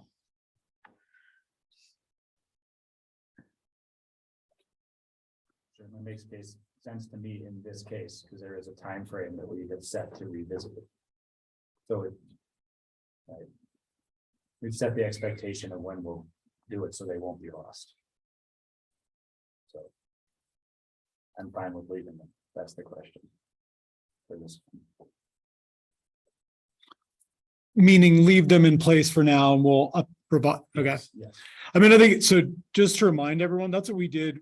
So 3 years ago now, I think we removed policy statements. And we removed all but 2, and the 2 related to recreation. And they're the only 2 recreation policy statements. And part of the rationale for that recommendation was, just as I think Jennifer probably put it more succinctly than I'm about to, but that we didn't want to lose the sentiment, even though we're working towards having something that's actually meaningful. Ashley. Just with that decision made 3 years ago, what has been the cost, for lack of a better term? What has been the reaction to handling those thresholds in that way and saying, we don't have enough information right now, but we want to keep them on the books? Has there been any feedback? Have you felt as though you've missed anything in terms of pursuing the remaining thresholds? I'm just thinking about if we keep those on hold for a while longer and we put some others on hold, what will that mean? And is there a cost of, quote, inaction if we pursue that with other thresholds? So just what's the history there? So I think it's interesting. The cost of inaction is more along the lines of a lack of clarity in terms of communication about, and the primary vehicle for that communication being the threshold evaluation report and what we are trying to achieve. So part of the critique was, to paraphrase like an earlier science council, like if 171 things are important to you, nothing's important to you. And so there's, like we've done a fair bit of work to try to revise and actually articulate what we're really working towards, and adopt those things that really live up to the higher level thing, that these are things that the collective partnership is working towards. So using this as an example, we have never been able to evaluate either of the two threshold standards I showed on the screen. So one was the 1967 to 71 baseline. So that baseline doesn't exist. So we've never said how we tracking towards it. The other one just says support actions to reduce, which is clearly subjective, like has the agency or the basin done enough to reduce? So we've not tried to evaluate. So the cost of inaction is leaving those in for, the next threshold evaluation, when people will again read, oh, we don't know where we're tracking. TRPA isn't monitoring these thresholds. I mean, like you can argue part of that cost can be mitigated through explanation of the process to work towards it, which I think sort of is what Jesse was outlining there. But I think that, those are the primary costs. Okay, thanks. Because Dan, we haven't talked about noise, we haven't talked about light, we haven't talked about view, we haven't talked about, so many things that may or may not have been measurable in the last threshold evaluation report. So I'm hoping the next one that's probably coming due soon, they're like every 5 years or something like that. I would hope that it would tell that story of, we've been actively working since the last report and we've chipped away at, all of these things, still a lot of work to be done. And I think that's an important message as well, to make sure that we do put our money where our mouth is and measure and pay attention to the things that matter to the people of the basin, and address the inaction. Do we need to increase the pace and scale of threshold updates so that there is less inaction in some of those areas? So I think all of these discussions are intertwined in the messaging and the threshold evaluation that's coming. The next threshold evaluation is 2025, by the way. It's not, there was just one in 2021. In case anyone's really excited and wanted to go back and look at it. John Hester. Well, I was kind of going the same place. I think Jennifer's going is there a way in the documentation of what the thresholds are that we could denote the ones that are like this? That we don't have the data, we want to update it, but we don't have the data to update it right now, but it's coming up in 2 years. Or that's kind of a clunky way to do it. But I think it would be good to do that. My only question is, by doing that, does somebody then look at the threshold and go, well, I don't have to worry about that? So I'm going to start to answer and then probably call on John Marshall to further answer. So the initial threshold standards, so when they were adopted in 1982, they identified 3 categories of standards, which were, so there was numeric standards where they had basically all the information. They had management standards, which were like actions they wanted to incorporate. And then finally, they had policy statements, which were policies they wanted incorporated in the regional plan. So in some ways, your question is about bringing back, I think, part of that structure.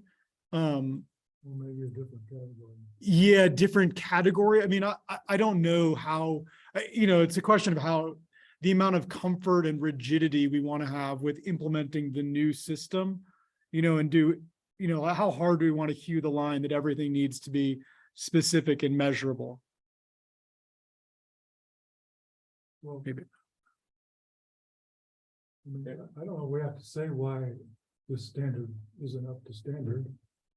But I think I was just trying to capture that this is going to be re-examined in a set amount of time. I haven't read the 2021 one, but I'm excited to. So I'll do it shortly. But I think there's value in that, in putting the process, the transparency of the process and acknowledging what this group and everyone is working towards. So in this case, I think I'd be really happy to see that there was some note about, we acknowledge this isn't where we want to be. This is what we're doing to address it. I think it has a lot of value. I'm not sure. I brought up 2021 because I didn't know how much of that was mentioned in there. Sorry, it's actually 2019 that came out in 2020. I got my dates wrong. That's okay. That sounds Yeah, better because I was like, okay. I missed one entirely. Not as It excited was now, the COVID. but yeah, not as COVID. excited now. Nobody saw it. that's me in COVID time. Yeah, so I don't want to prescribe how to do it, but I think there's value in acknowledging it. And Okay, I would certainly be able to advocate to anyone that asks that I'm supportive of that because that's what you do. When you don't know something, you acknowledge it and say how you're gonna figure it out. Yeah, and the fact that we issued an RFP to study it. And, I mean, the Okay. process is in there. I think it should not be lost on anyone that this is a long-term process. I can't remember what year the TUI swig was enacted, but when I was approached to be on it, as one of the founding members, I think I was promised that it would only be like a 2-year commitment. And that was probably in 20, I don't know, 17. Maybe not that long ago. who promised that? That must have been John Messer, not me. The fastest taking I it. think that was when Bob was on the ABC. probably. Bob was there. Cause he was original chair, right? Don't blame me. You made no promises. there. Exactly, I made no promises. I too was told this would be a brief commitment. You pointed out it'd be really difficult. All right, with the conversation about we're falling behind, I am going to continue to move us forward. Yes. So aquatic invasive species. So we're not proposing, or there's no changes proposed to the control, to the prevention standard. So currently it's no new AIS in the lake. It's going to stay no new AIS in the lake. That was never really up for consideration. So the Science Council review highlighted the lack of anything measurable in any of these 6 statements. And so I won't say anything more about that. I'm not going to say how they called it out. What's the far left 10? Hey, I deleted them while you were talking. And actually, so and in light of our earlier conversation, I'm just going to focus on the right-hand side here. So there's these 6 basically statements right now that all relate to AIS that are reduce abundance, reduce distribution, abate ecological, economic, social, and public health impacts. So nothing that's measurable, nothing that's objectively, we're objectively able to evaluate. Luckily, the AIS team has been working on this throughout. They produced the action agenda a little over a year ago that identified sort of their path forward. And we've been working with them to identify 2 new standards for AIS control. So they're aquatic invasive plants. So the action agenda, sorry, I should have, I'm trying to cruise forward too quickly. There's only feasible control right now for plants in the lake. So primarily that's what they're focused on right now. While I think things like Asian clams, it's still in a more experimental phase in terms of how you actually effectively control and remove Asian clams from the lake. So the standards they're proposing are both related to control of aquatic invasive plants. And there's 2. So initially we'd only outlined 1. So I want to highlight that for everyone. But so the first is a 90% reduction in plant biomass. It's currently written as abundance and will likely be adopted as abundance-based standard. Abundance is they would prefer to do to use a biomass-based standard, but they're doing acoustic surveys, which is how you actually estimate the full biomass or how much they take up within the water column, is going to happen next fall. We weren't able to implement it this fall. So after that, we'll likely be going back to revise just the number, but the 90% reduction will still remain the same. The second standard that they've advocated for that they think is important is that we not just reduce, but that we also control all known sites. And so if you think of the abundance in the lake being dominated by those large, intense infestation, there's also infestations distributed around the lake that they want each of which to be in a surveillance category, which means it's no longer actively spreading. It's basically been reduced to, we can just check it each year, pull the weeds that are left over, and it's not at risk of spreading. And so the reason that one's necessary is that the first goal doesn't fully capture, you could achieve the first goal and we could still have low density infestations around the lake. So the way at least they measure their success is through these two standards.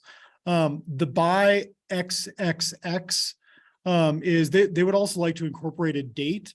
And they're meeting tomorrow as part of the AIS coordinating committee to discuss the timeline that they think is reasonable. So the action agenda was specified by 2030. They don't think that's actually a realistic timeline given available funding. And so they're talking about what would be actually realistic and feasible to actually put this on the ground. So that's just a placeholder for right now.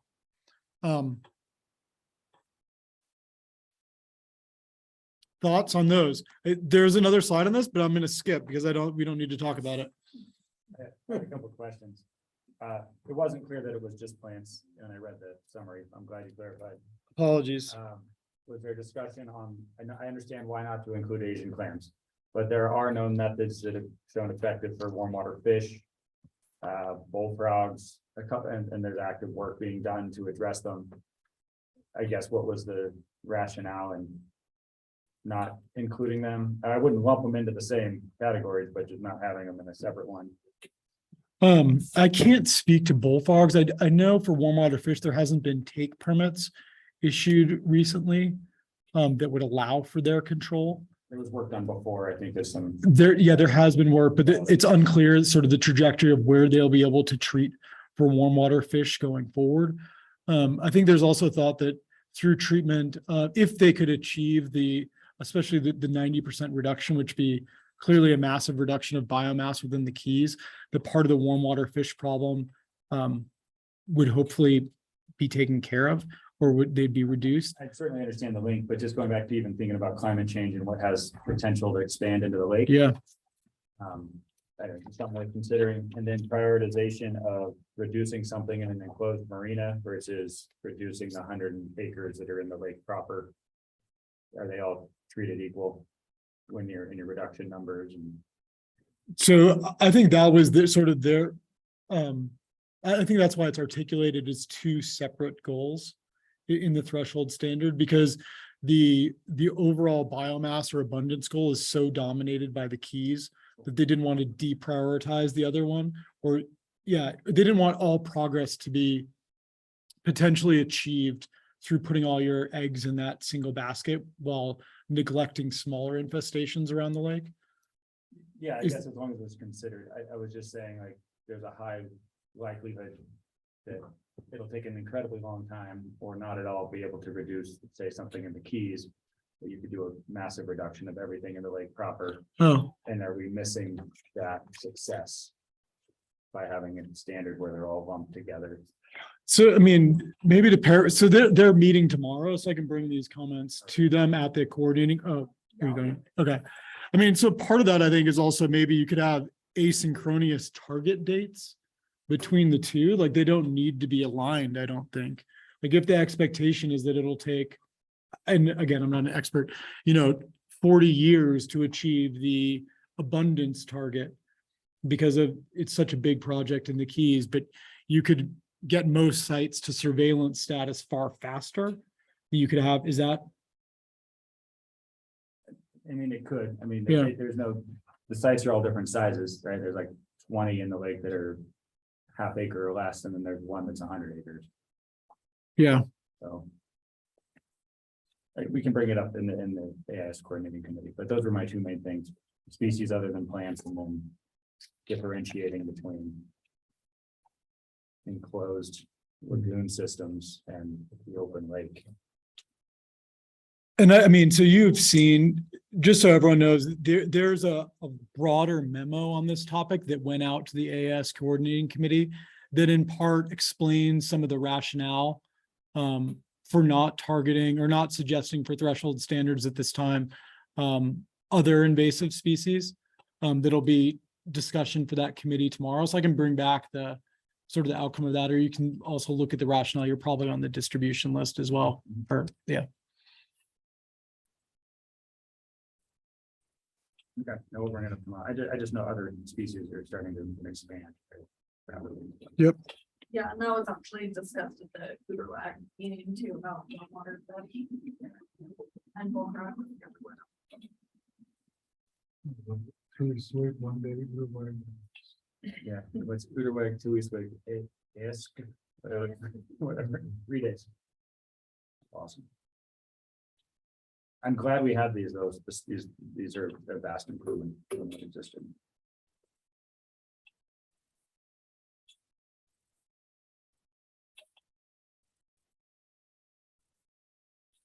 Other thoughts, comments? I guess I have one other, acres surveyed. I mean, is acres, they seem to be, they do lake laps or whatever, right? So they're like linear along with the one. And then just trying to get into acres, so it's consistent with acres treated. I'm assuming that was a question. So there, the rationale, and I feel like we did say we weren't gonna talk about this, but I'll go quickly. The rationale, no, yeah, so the rationale, because I've said acres surveyed is really more like a monitoring thing. Like we don't count that in many other areas. And their pushback on that is that acres, like surveying is actually part of how they accomplish their goals. Because if you haven't gone there, you don't know what the site is doing. And often surveying includes some removal. So there'll be one lone plant that you'll pull as part of the survey effort. So that surveying is actually an integral effort to achieve the program goals and should be acknowledged as such. Yeah.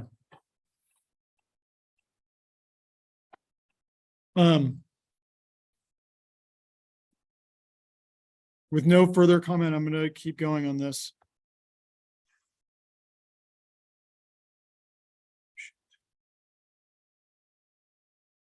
One second while I bring you all back.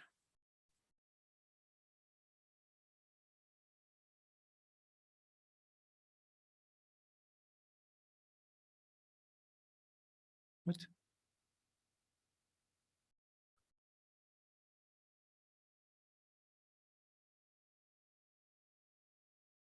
All right. So with that, we'll charge into the next threshold category. So maybe most notably for conversation, but least notable from the side of protection. So this is streams and meadows is what we're proposing to call what was formerly known as the SEZ threshold standard. There's actually no change in the underlying basis for this, but SEZ is a term a number of people have asked if we could move away from explaining our goals, even if we don't move away from the overall concept. So most of you probably know SEZ stands for Stream Environment Zone. It's a term that's pretty unique to our region, actually entirely unique to our region, and takes a little bit of time to explain to people. There's a number of people in the room are laughing and smiling. It's also prone to typos, which is an issue if you have to write about it a lot. So There you go. That's a good enough so rationale. streams and meadows, we're proposing to call it our streams and meadow target rather than our SEZ target. So about 40 years ago, we set a restoration target for it that basically said restore a certain amount of acres. The broad critique for years now has been that acres do not equal quality, and solely focusing on acres is just a little bit myopic and not necessarily informative of whether or not you're improving the quality and function of streams and meadows within your region. So basically, a couple of years ago, we got a grant from the EPA that Nichols Consulting helped us implement. And it helped us bring together a working group that basically said, okay, if we want to get serious about this and get up to snuff, we need to think about not just acres, but also the functionality of those acres. So as part of that, we developed an index that allowed us to measure the quality of all acres within, or all streams and meadows within our region. That led to the articulation of, that led to the implementation of a baseline assessment, which basically brought together all of the information we had on the areas within our region, evaluated them based on a number of different indicators that were agreed upon as part of this working group, and then gave every region a score. So we've basically got an existing database that includes 600 plus sites that we've divided the region up into. For each of those sites, we've measured all of the variables right here, and then we've given it an overall score. We then aggregate that together by weighting the score or the quality score times the area to arrive at an overall quality score for our region. What we've done with that over the course of this project is basically said, all of those sites are potential future restoration projects. So no matter where you are in this world, you could possibly be improved. And what we've done is we've created a tool for partners to go through and basically work through their own target setting process for our next restoration target. And you can work through site by site on these 600 sites and say, yes, I think this should be included in the next restoration target. No, I do not. There's a little bit of nuance beyond that we've sort of gone into, because just because you say a site is restored doesn't mean you're going to get up to 100% of its possible value score. So we did an assessment of historic restoration projects in our region. And historically, if you looked at everything we've restored to date, those are at about an average score of 88%. So they're 88% of the total quality. So we've set that as sort of the bottom level of expectations for if you restore a site, we expect it to be at about 88%. Today, we expect to retain 88% of its overall score. There's numerous sites that go above that, and you can imagine a restoration scenario that goes either to 100% of the value of a site. We're learning from past, failures of restoration, and future projects will be designed better. So there's a reason to believe that future restoration work will be more successful. So what's happening right now is, so we have various partners going through and saying, yes, this project is a part of my restoration vision for the region. This one is not. I think you should include this. So what we can do is those ostensibly are future restoration scenarios that become the foundation for overall target and goal setting. We will then bring those to a new watershed restoration EIP working group. So many in this group probably know this has been a huge hole in the environmental improvement program for years and years now. And so the first basin-wide environmental improvement program watershed restoration working group will meet for the first time next month. And one of its first tasks is actually sorting through what they think should be included as part of this and what's a reasonable expectation for restoration within our region.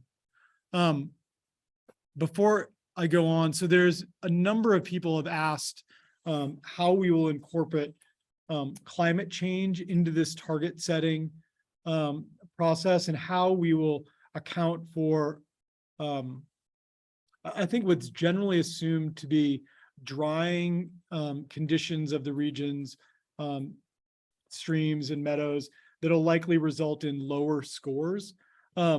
We have not specifically said that we would degrade the target, if you will, by incorporating those scores, but it is specifically being monitored as part of one of the measures.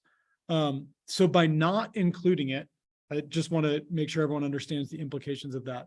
By not including it, it means that the target we're setting may be harder to achieve because it puts the onus on partners and managers to maintain existing condition. And I think that's, yeah, that's just where it is right now. I think that's out of deference to, I think, the concern that Jim expressed earlier over, we don't know right now what to degrade, what a future degradation should look like that's reasonable.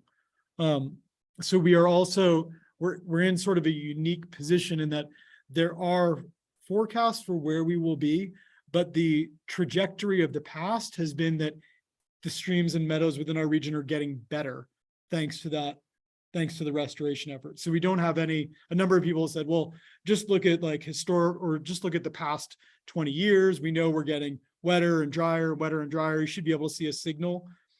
That is true in theory, except the restoration work has raised the overall trajectory. So there's no sort of meaningful information to pull from that would say, if we continued along this trajectory, you should degrade by X amount.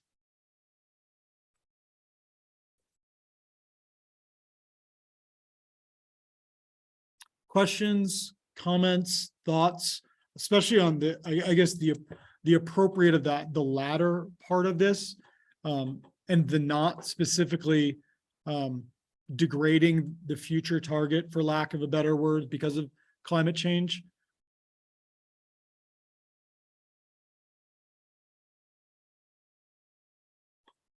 Okay. I'll keep going. Or does everyone need a break? We've hit the 2-hour mark and I haven't offered anyone a break yet. Online? Hands raised or just keep charging through? Okay. Just keep going. Great. So we're doing well. So that concludes sort of everything that we've said we would include in we develop threshold standards around. I guess so the next discussion topic is a little bit more open, but through discussions with partners, science advisory council members, a number of other concerns, considerations, potential goals have been raised that, we may want to consider. So I guess most notably of those is nearshore clarity. So this is one where today we have 2 standards related to nearshore clarity. We have one in the general nearshore. So the nearshore in general is basically less than 30 feet of water within the lake. So we have one that says we want less than 3 NTU. That's a measurement of how cloudy the lake is. In most areas, and areas that are directly influenced by streams, we want it to go no higher than, those are actually reversed. Sorry, it's a typo. So it should be, we expect it to be cloudier in areas that are influenced. Oh, no, not directly influenced. Sorry.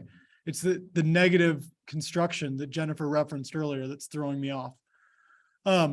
So that's correct. So in areas that are not influenced by streams, we want it to be even clearer, keep it at less than 1 NTU. So part of the issue, there's 2 issues related to these existing standards. The first is that we've never defined those areas, and there's no real way to define what areas are influenced by streams. The influence of a stream is directly influenced by discharge of the stream, how much water is flowing down the stream. The more water you get flowing down the stream, the greater its area of influence. The less you have, the less its area of influence. So if you wanted to articulate the standard like that, you'd also need to articulate flow-related zones. So the second and maybe larger issue that we've run into relates to how you measure it. So this goes back to our data discussion earlier. So there's 2 primary ways that we've measured it. On the left is we've measured it historically by taking a craft around the near shore of our lake and measuring clarity as we go. And so the last time we did this was in 2015. And so if you're thinking about our standards are less than 1 or less than 3, we didn't get a single measurement over 0.5. We didn't get one actually over 0.3. So we're doing really well on that measure. Part of the critique of that measure is that those are, when you're taking a craft around the nearshore, the time that it's safe and easy to do that are when the lake is calmer. And so there's some inherent bias in that measurement. So the other way to measure nearshore turbidity is through continuous monitors. And there's a number of continuous monitors in the lake. And what those regularly show, again, we haven't tried to divide whether or not those monitors are influenced by stream zone or not. But what those regularly show is that the standards that we have are routinely exceeded, both the 1 and 3 NTU standards. So this is data from one site outside of Homewood, and you can see on any given day, somewhere between 5 and 15% of the time, we're exceeding the standard, depending on which standard you're looking at. So I guess the question is, why are we exceeding those standards? So in part, the standards were initially adopted out of concerns for boating, that it was thought that boats and watercraft operating within the nearshore were stirring up turbidity, and that was a huge issue.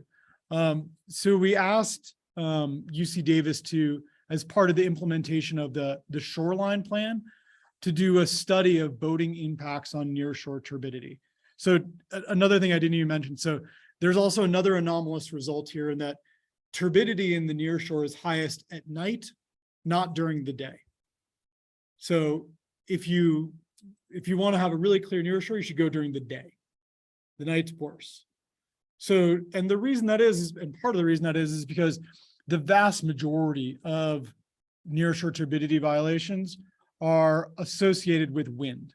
Wind stirring up wave action, swirls it up. There's a momentary resuspension of sediment within the nearshore, and there's a violation, if you will, of the nearshore standards.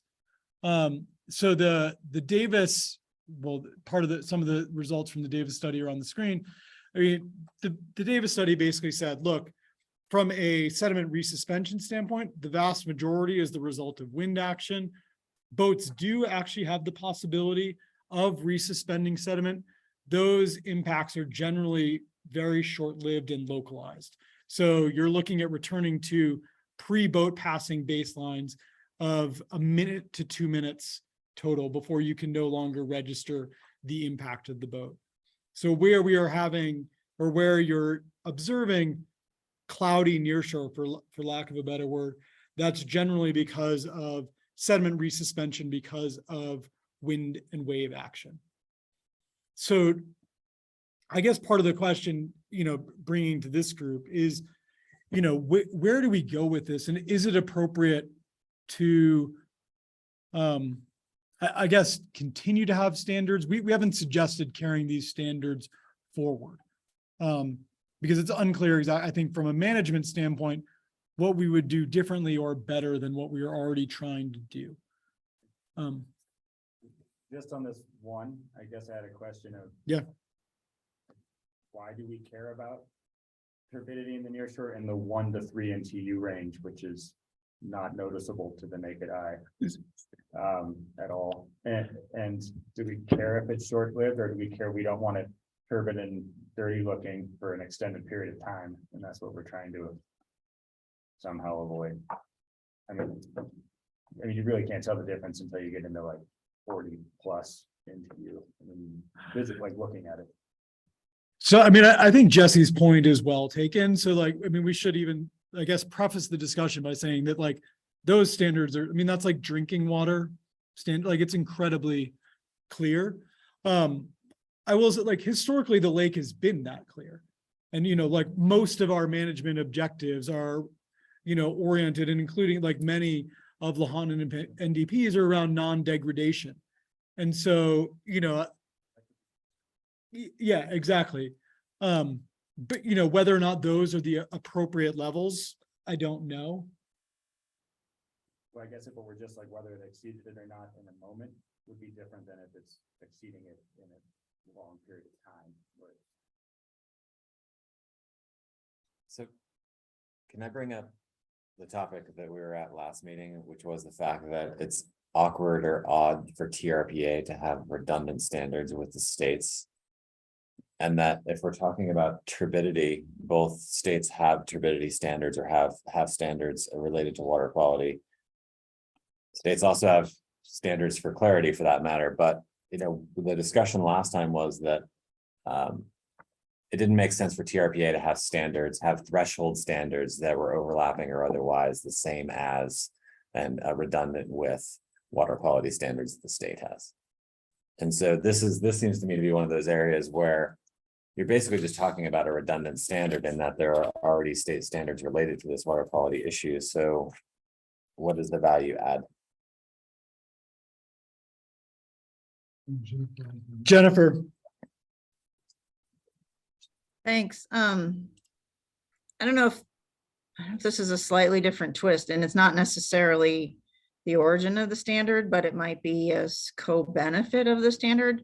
And Bob just alluded to the fact that the drinking water standard for systems that don't filter their water is 1 NTU. And I know a lot of the Nevada intakes are deeper and a little further out than the near shore that you're talking about. But if we need to protect the drinking water intake so that they don't have to further treat their water, then we need to make sure that the near shore is clean, and so that it's not necessarily reaching out into the influence of the intakes where if they go above 1 NTU for a certain period of time, then they have to build a filtration plant, which is hundreds of millions of dollars. Again, it has nothing to do with boating necessarily, or maybe some of the other origins of why this is there, but it may be worth considering whether or not it's protective of the drinking water resource on the Nevada side. I don't think any of the California side has filtration avoidance, but nearly all the intakes on the Nevada side are filtration avoidance. I think it's a great point, Jennifer, and I'll just say again, if the states of California and Nevada have a responsibility or have a regulatory structure in place to protect that filtration exemption and ensure those water quality standards are met, or ensure that the providers are able to continue to serve, what is TRPA's role in that? Does TRPA need to have a standard, or does TRPA have a role in protecting the drinking water filtration exemption for the state of Nevada? That's a really good question to be asking in concert potentially with the Water Providers Association. I think there is a difference between a standard based on drinking water and one based on clarity. Yes. And, they may overlap somewhat. And I don't know the answer to this, but isn't it a intake standard?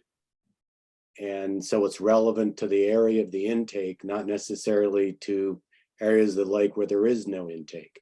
Now, we might have enough intakes that, that might all overlap, but just a couple of thoughts on whether or not it is in fact redundant. I think we'd have to look at, Bob. Yeah, and I know that they have to have a watershed plan as part of their filtration avoidance status, and they have to update that regularly. This is a good question for Madonna. I don't know how intertwined their watershed plan, protection plan is with the TRPA standards and thresholds. I mean, it's yet another good question to ask. Because if they're relying at all on TRPA doing a certain type of job in order to justify their watershed protection plan and their filtration avoidance, they might be tied together, and it'd be worth taking a look. So I appreciate, John, you highlight the fact that we're sort of conflating a couple issues here, and that's probably just making it confusing. So there is the drinking water standard question, and I think you're right, it is at the point of intake. And as Jennifer highlights, there are different processes and plans and procedures in place to address that question, and what TRPA's role is in that is certainly valid. I think then your point's well taken as well, that then there's just the water quality standard for turbidity, which independent of drinking water, Lahontan has a standard of, should not be above 10% above background, which is essentially one or less, right? Which is, that to me is probably the broader issue or the more pressing issue for this group with respect to, does it make sense for TRPA to have a turbidity standard that is overlapping with a water quality standard, independent of drinking water, just a water quality standard that is, from that perspective, then should TRPA have a nitrogen standard for the lake, or should it have a nitrogen standard for the lake? There are a variety of different water quality standards that the states maintain. And what is the need, value, or appropriate level of TRPA having redundant standards on that front? Yeah, Dan, I think you may be getting to that. All good discussion.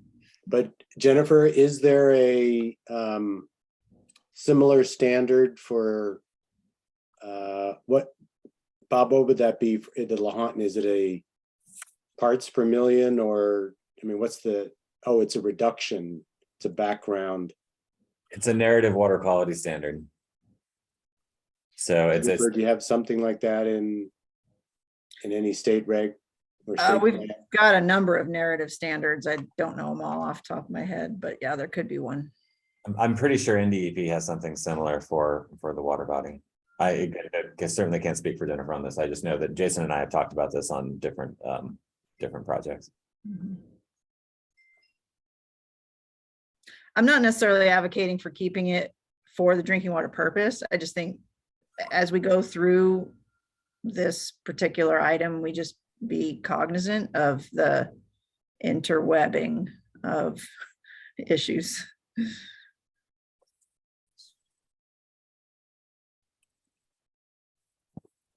So maybe, I mean, it was not, so we've moved on to the section that we've not proposed, they were not part of the initial outline. But maybe there's some additional review I can put in the meeting summary with regard to Nevada and California state standards and potential overlap with those relative to this standard. Because I think, I don't know, so at the last meeting, there were sort of two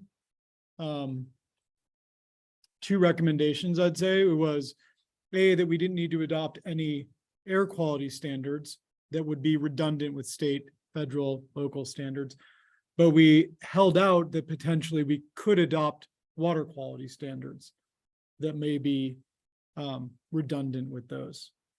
Or any other category. Or, well, there's no other, like the other categories we need because there's no compact requirement.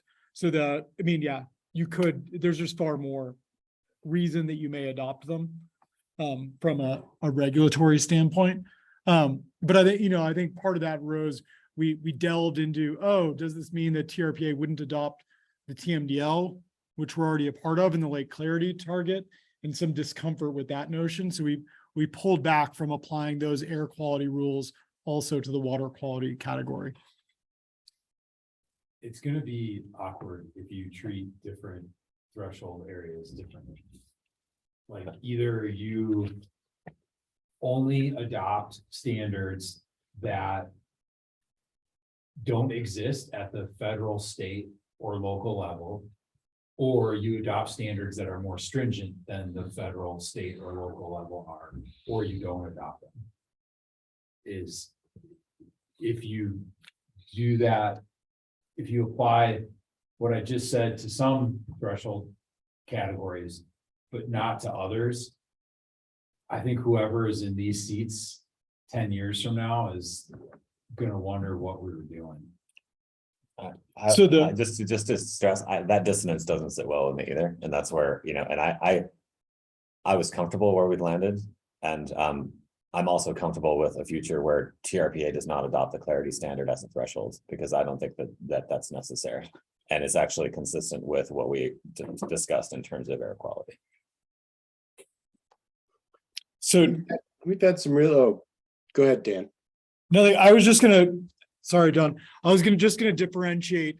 There are reasons to adopt outside of air and water quality standards if you wanted the agency to work on it, right? So the agency's already, TRPA is already obligated to work on air and water quality and make findings that no matter who, state, local, federal, has adopted it, that our plans will support achievement of that. We don't have similar obligations in other areas. So like, if you were, interested in TYC, for instance. John, maybe I'm going too far here, but this is sort of my understanding. If you wanted the agency to repeatedly make findings relative to TYC as part of its, sorry, Tahoe Yellowcrest, I didn't mean to jump into acronyms, then we'd need that as part of our structure as well. Whereas in air and water quality, there's not that additional requirement because they're already incorporated because of the compact. Does that make sense? Yeah, but isn't vegetation a threshold standard? Sorry, I was making it like, if we didn't have a TYC standard, you would have to have it. Because no one else, but so long as a federal, state, or local entity doesn't have that, then Jason, we can't hear you unfortunately. so in the case that no federal, state, or local entity had a Tahoe Yellowcrest standard, then it would maybe potentially make sense if it's important for TRPA to adopt it. But if it's a listed species by the federal government, why does TRPA need to list it again? Would it matter if you wanted applied regionally versus just in that local jurisdiction? The TRPA would adopt it to make it uniform. Well, that's another thing that could happen is, we talked about that last time too, is one state, versus another, do you adopt the more stringent for the entire basin? And I think there's some legal part to that answer to that question. But I guess the bigger picture that I'm getting at is that I just think we need to treat it consistently. Because otherwise, And there's reason for not doing that. I think that's a really interesting question. And it kind of gets at kind of the heart of, whether or not we want to duplicate standards and what do you get from that? And, there's a lot of history that, explains why we have, whether it be backsliding or, states taking a look and saying, no, we don't want to have this standard anymore. We're going to unilaterally reduce it because of some reason, or an administration changes and comes in with a different attitude. And so I think, while I admire your logical brain, Jason, I think there is a political overlay almost to why some things you may want to have that kind of duplication, or you may want to have a single standard for the lake. And the only way you can do that if the two states are different is for TRPA to basically preempt those standards and say, no, the one standard for the basin is going to be, 10 parts per million or whatever the answer is. And so that, I think this is a great point to talk about, because I think it gets to some degree at the heart of how TRPA should choose to use its pretty awesome power to preempt state and local regs.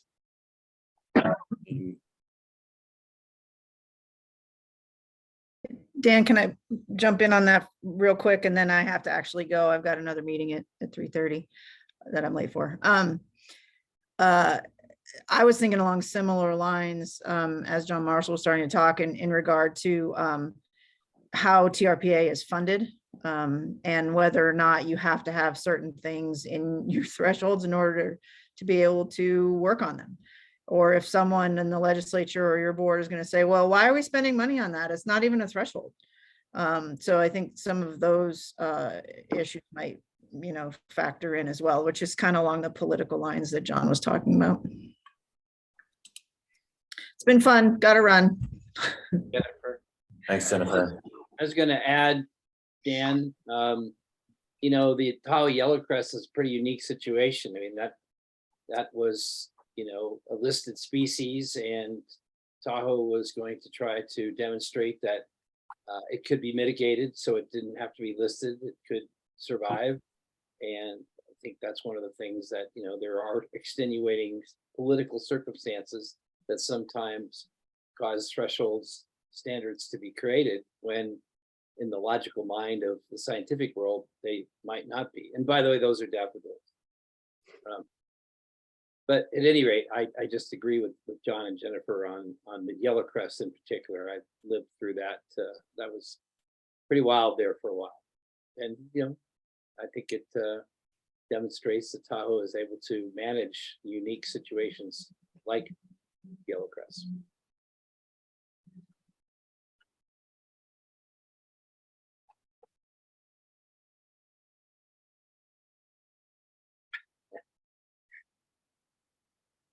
Did y'all get frozen there? It's like Yeah, it looks like they're frozen. Dan, can you hear us? doesn't look like it. Yep. There they go. Gotta try to reboot.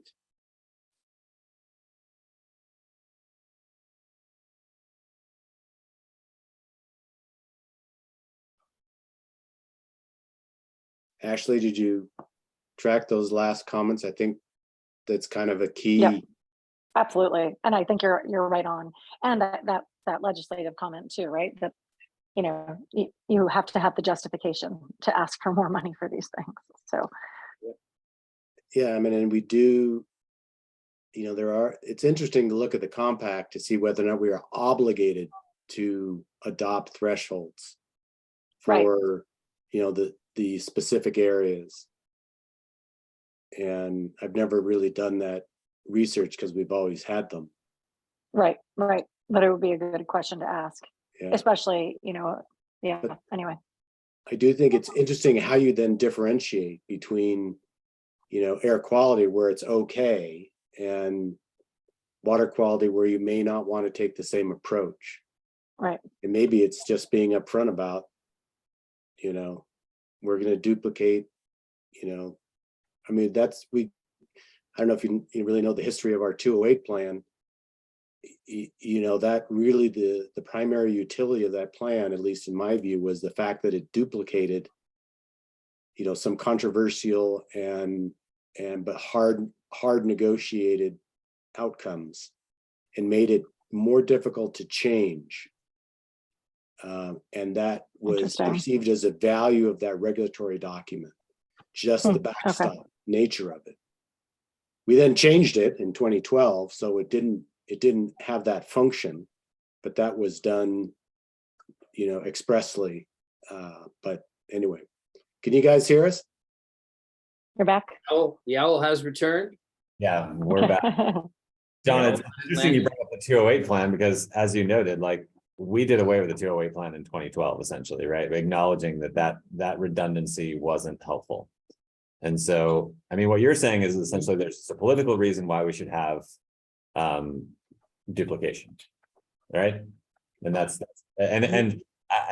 to me is I understand it, but it's not a strong argument as to structurally why we should maintain it. I think it's worth revisiting where there's duplication, you know, what the history is, and where there's duplication, what the value is, right? And thinking about political churn, thinking about, you know, budget items, all of these things that we've discussed. So we may be able to jettison some of the duplication at this point because it may just be a vestige of some past political or budgetary line item. And so maybe that's just like a separate discussion. Here are all the duplications. This is the history. This is why we assumed they're here. And that duplication is no longer necessary because of X, Y, Z, like budget covers it elsewhere. You know, the legislative member that wanted it is gone, that type of thing. Jennifer mentioned that if you remove something, there may not be funding for us to work on it. Because Are you talking, John? I'm done. Just asking Jesse, what's the league's position? Do you think TRPA is obligated to have water quality thresholds? Obligated is maybe not the right word, but I mean, I could see some value in duplication in some places. 2A plan is obviously not a good example of that. I see the value in having regional consistency. In some cases, if it's like a local standard in one place and TRPA feels that's valuable region-wide, watershed-wide. I also think there's a value in, having it be a backstop. So if a federal standard or a state standard is changed and TRPA, the governing board believes that it should remain as strict as it was, that you have to abide by it. If the states want to back off on their TMDL, well, that may not be acceptable to TRPA. Now, there's certain political realities in that statement, then you're not going to get any money or whatever it is, but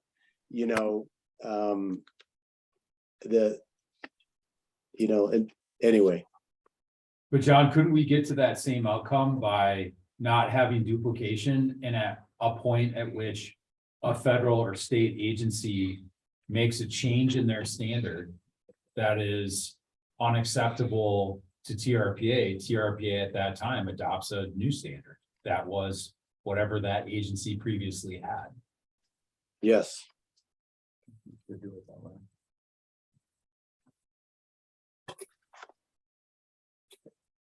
Because the other way, then essentially TRPA should adopt every standard for at the federal, state, and local level, whatever the strictest is. TRPA should formally adopt all of those for all thresholds. No, I don't think, I think is a little bit, taking it to the absurd, but I do think you can distinguish between those that are, more important to the mission than others, and do we need to have a air quality standard or a water quality standard for iron? Important in political decisions. I hear you, John, but how do you Or is that more related to public health as opposed to, I'm not sure if you can distinguish environmental criteria, true, our waters are very healthy, but we want to make them clearer. Anyway.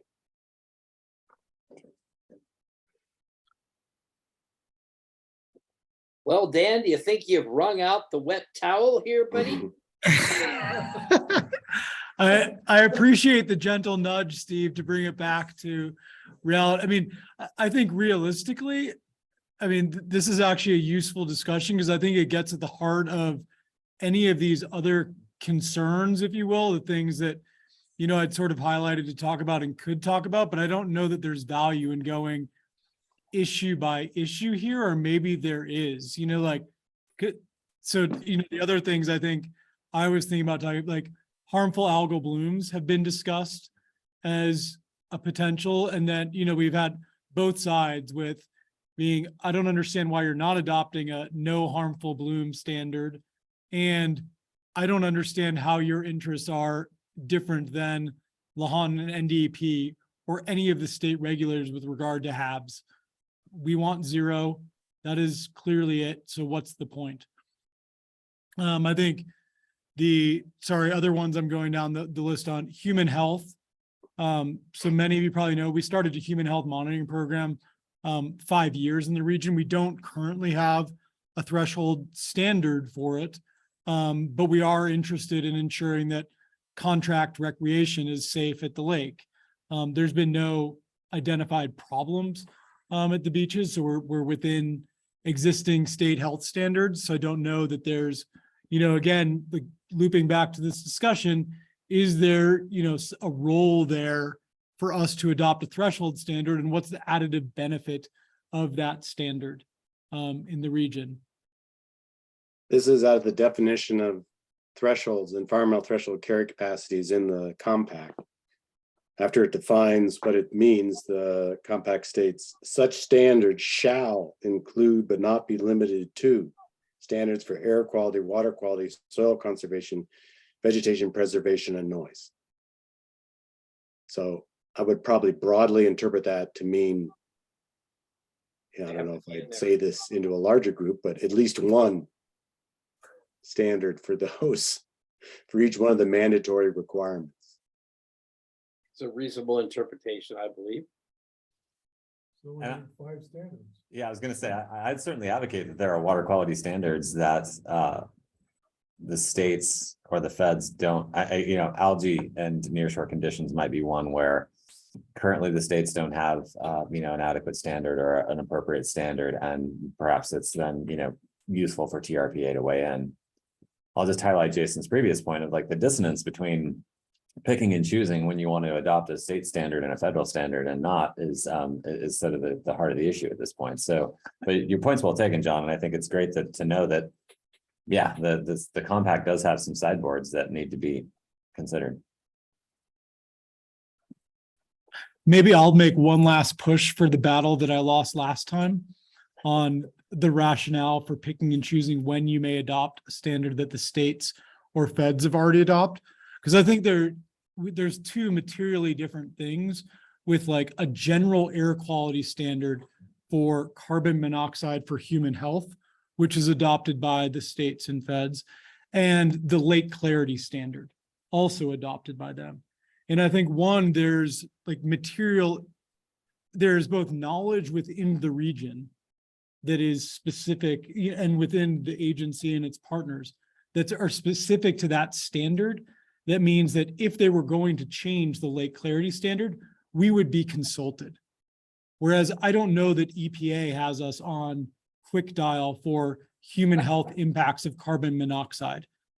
And so their deference seems more appropriate rather than like the lake standard we adopt because we are party to the discussions, and adopting it is in some way supporting its implementation and showing that support.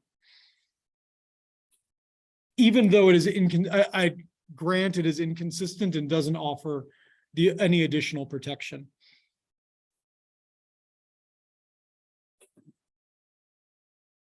Well, it seems like, Yeah. Super job, Gumby. You can fit it. seems like we need to come up with a rationale for it. That's a version of it's better to be at the table than on the menu. Is that? I'm trying to think of a way to succinctly summarize where we landed on this last point, and I'm not sure. Well, I think there are different perspectives, and that's Yeah. okay. Yeah. But I will say that I feel the underlying current I have about this is we're gonna get a comment in 10 years by reviewers, similar to the comments we got about the threshold standards now, just recently. If you just have undocumented willy-nilly reasons as to why some there's duplication and others there aren't. It's not going to make sense to somebody reviewing that from the outside. Or we should just be, I think, clear, because again, I think this whole conversation started with nearshore, right? And nearshore clarity as a turbidity. And maybe that to me is an area where the turbidity standard isn't a need for, I don't see redundancy or duplication making sense there. If we want to make a case that Sekidisk and clarity are something politically that absolutely needs to be maintained for all the reasons you just said, Dan, whatever it might be, then let's just be clear about that as to why and like document and justify that duplication. Because I think describing why the duplication is being maintained is valuable to your point, Jason, of like somebody can then go, this is what they were thinking. And then maybe it does or doesn't apply in the future. But at least if we're going to make let's just be very conscious about those decisions when we are saying that there's going to be duplication. And again, I'll argue that I don't know that nearshore turbidity is an area where we need duplication. Two things back to John Marshall's question. I mean, I feel better about there being duplication than none. So duplication in some areas justified by whatever reason. I think that's really important to justify why. And then I just keep getting back to what is, aside from the obligation to have threshold standards in certain areas, what does a threshold standard do to improve the collective outcome we all want? And so if we can justify perhaps why one helps us get to where we want to be, then that's a good justification, even if it is too quickly. Maybe there's a justification that we have that isn't what the two states have. Maybe we need to find something like that. John, I'm sorry, I couldn't hear that. Would you mind? Maybe there's a Lean justification. in. I am. Yell at the owl. I'm joking. There's a justification. Maybe there's a justification that we have that is unique or different than what the states have, that we need to just document. I think maybe, Duplication reason. so maybe me saying I couldn't summarize caused everyone to be able to coalesce around something, because I think what I heard in the end really was we need to have those discussions and then firmly document the rationale for the decisions that we do make. And that is actually concrete guidance, whether or not those decisions are all, I'm trying to think of it, those are all consistent with one framework, or that we just provide separate rationale for each. It seems like we're deferring on, but as long as we provided that rationale where we do make those decisions, it seems like that's the guidance out of this part of the discussion. Let me ask our history buff, Steve Teixeira. What's that? Is there anything, Steve, that, sometimes when you're looking at legislation, you go back to not what's stated in the law, but the record when the law was created? Is there something like that that is the basis of the compact that we can go to and say, the two states created TRPA and their legislative record shows the reason was for clarity or something like that? I'm over. We have volumes of alleged history for the compact. It is not entirely useful. Yeah, it's not as clear as one would think. And I think, to Ashley's point earlier, you've got a lot of different people in Congress and a lot of people different at the state level. They don't have the history that some of us here at Tahoe have. And I think it's important, to Jason's point, that, we document reasons why we have a duplication or, whatever the situation is, because there's a lot of new people, including new scientists on the scene that, want to know. They don't know what happened even in 2012 or any of that. So it's probably good to update a lot of that, because you got a lot of new people reading and participating. So. And you also have a much different political climate. Right. Than 1980. And so you don't have you have less distrust of various actors, and there's more unanimity on what needs to be done. And, so I think those circumstances might augur for, TRPA standing back a little bit. Whereas before it was, and Steve can speak, from personal experience, probably, it was obviously more controversial and more, there was state differences, there were state local differences that may not, have as much currency now as they did back then to justify certain actions. Yeah, I was trying to see if we could find some legislative history as a rationale for keeping a clarity standard that may have been discussed above and beyond just using the federal, the two states.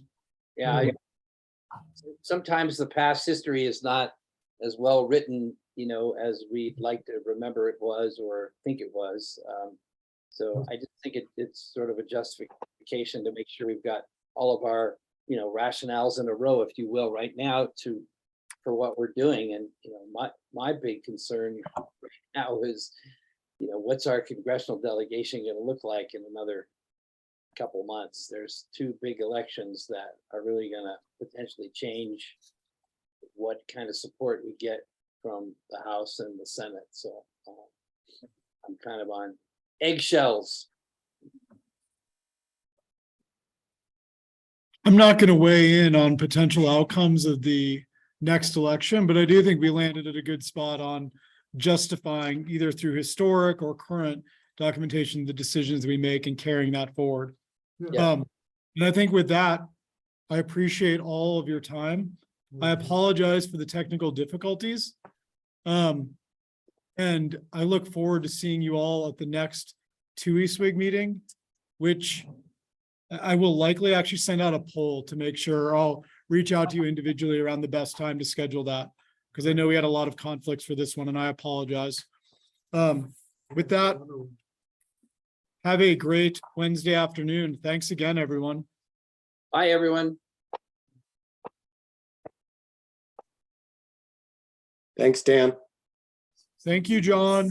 Steve doesn't like you, huh? Oh, Good yeah, night. it's not wrong. Sorry I couldn't be there in person. We missed Yeah, you we missed missed the you, John. ABC. We had a quorum. Whoops. As long as you're remorseful. Oh.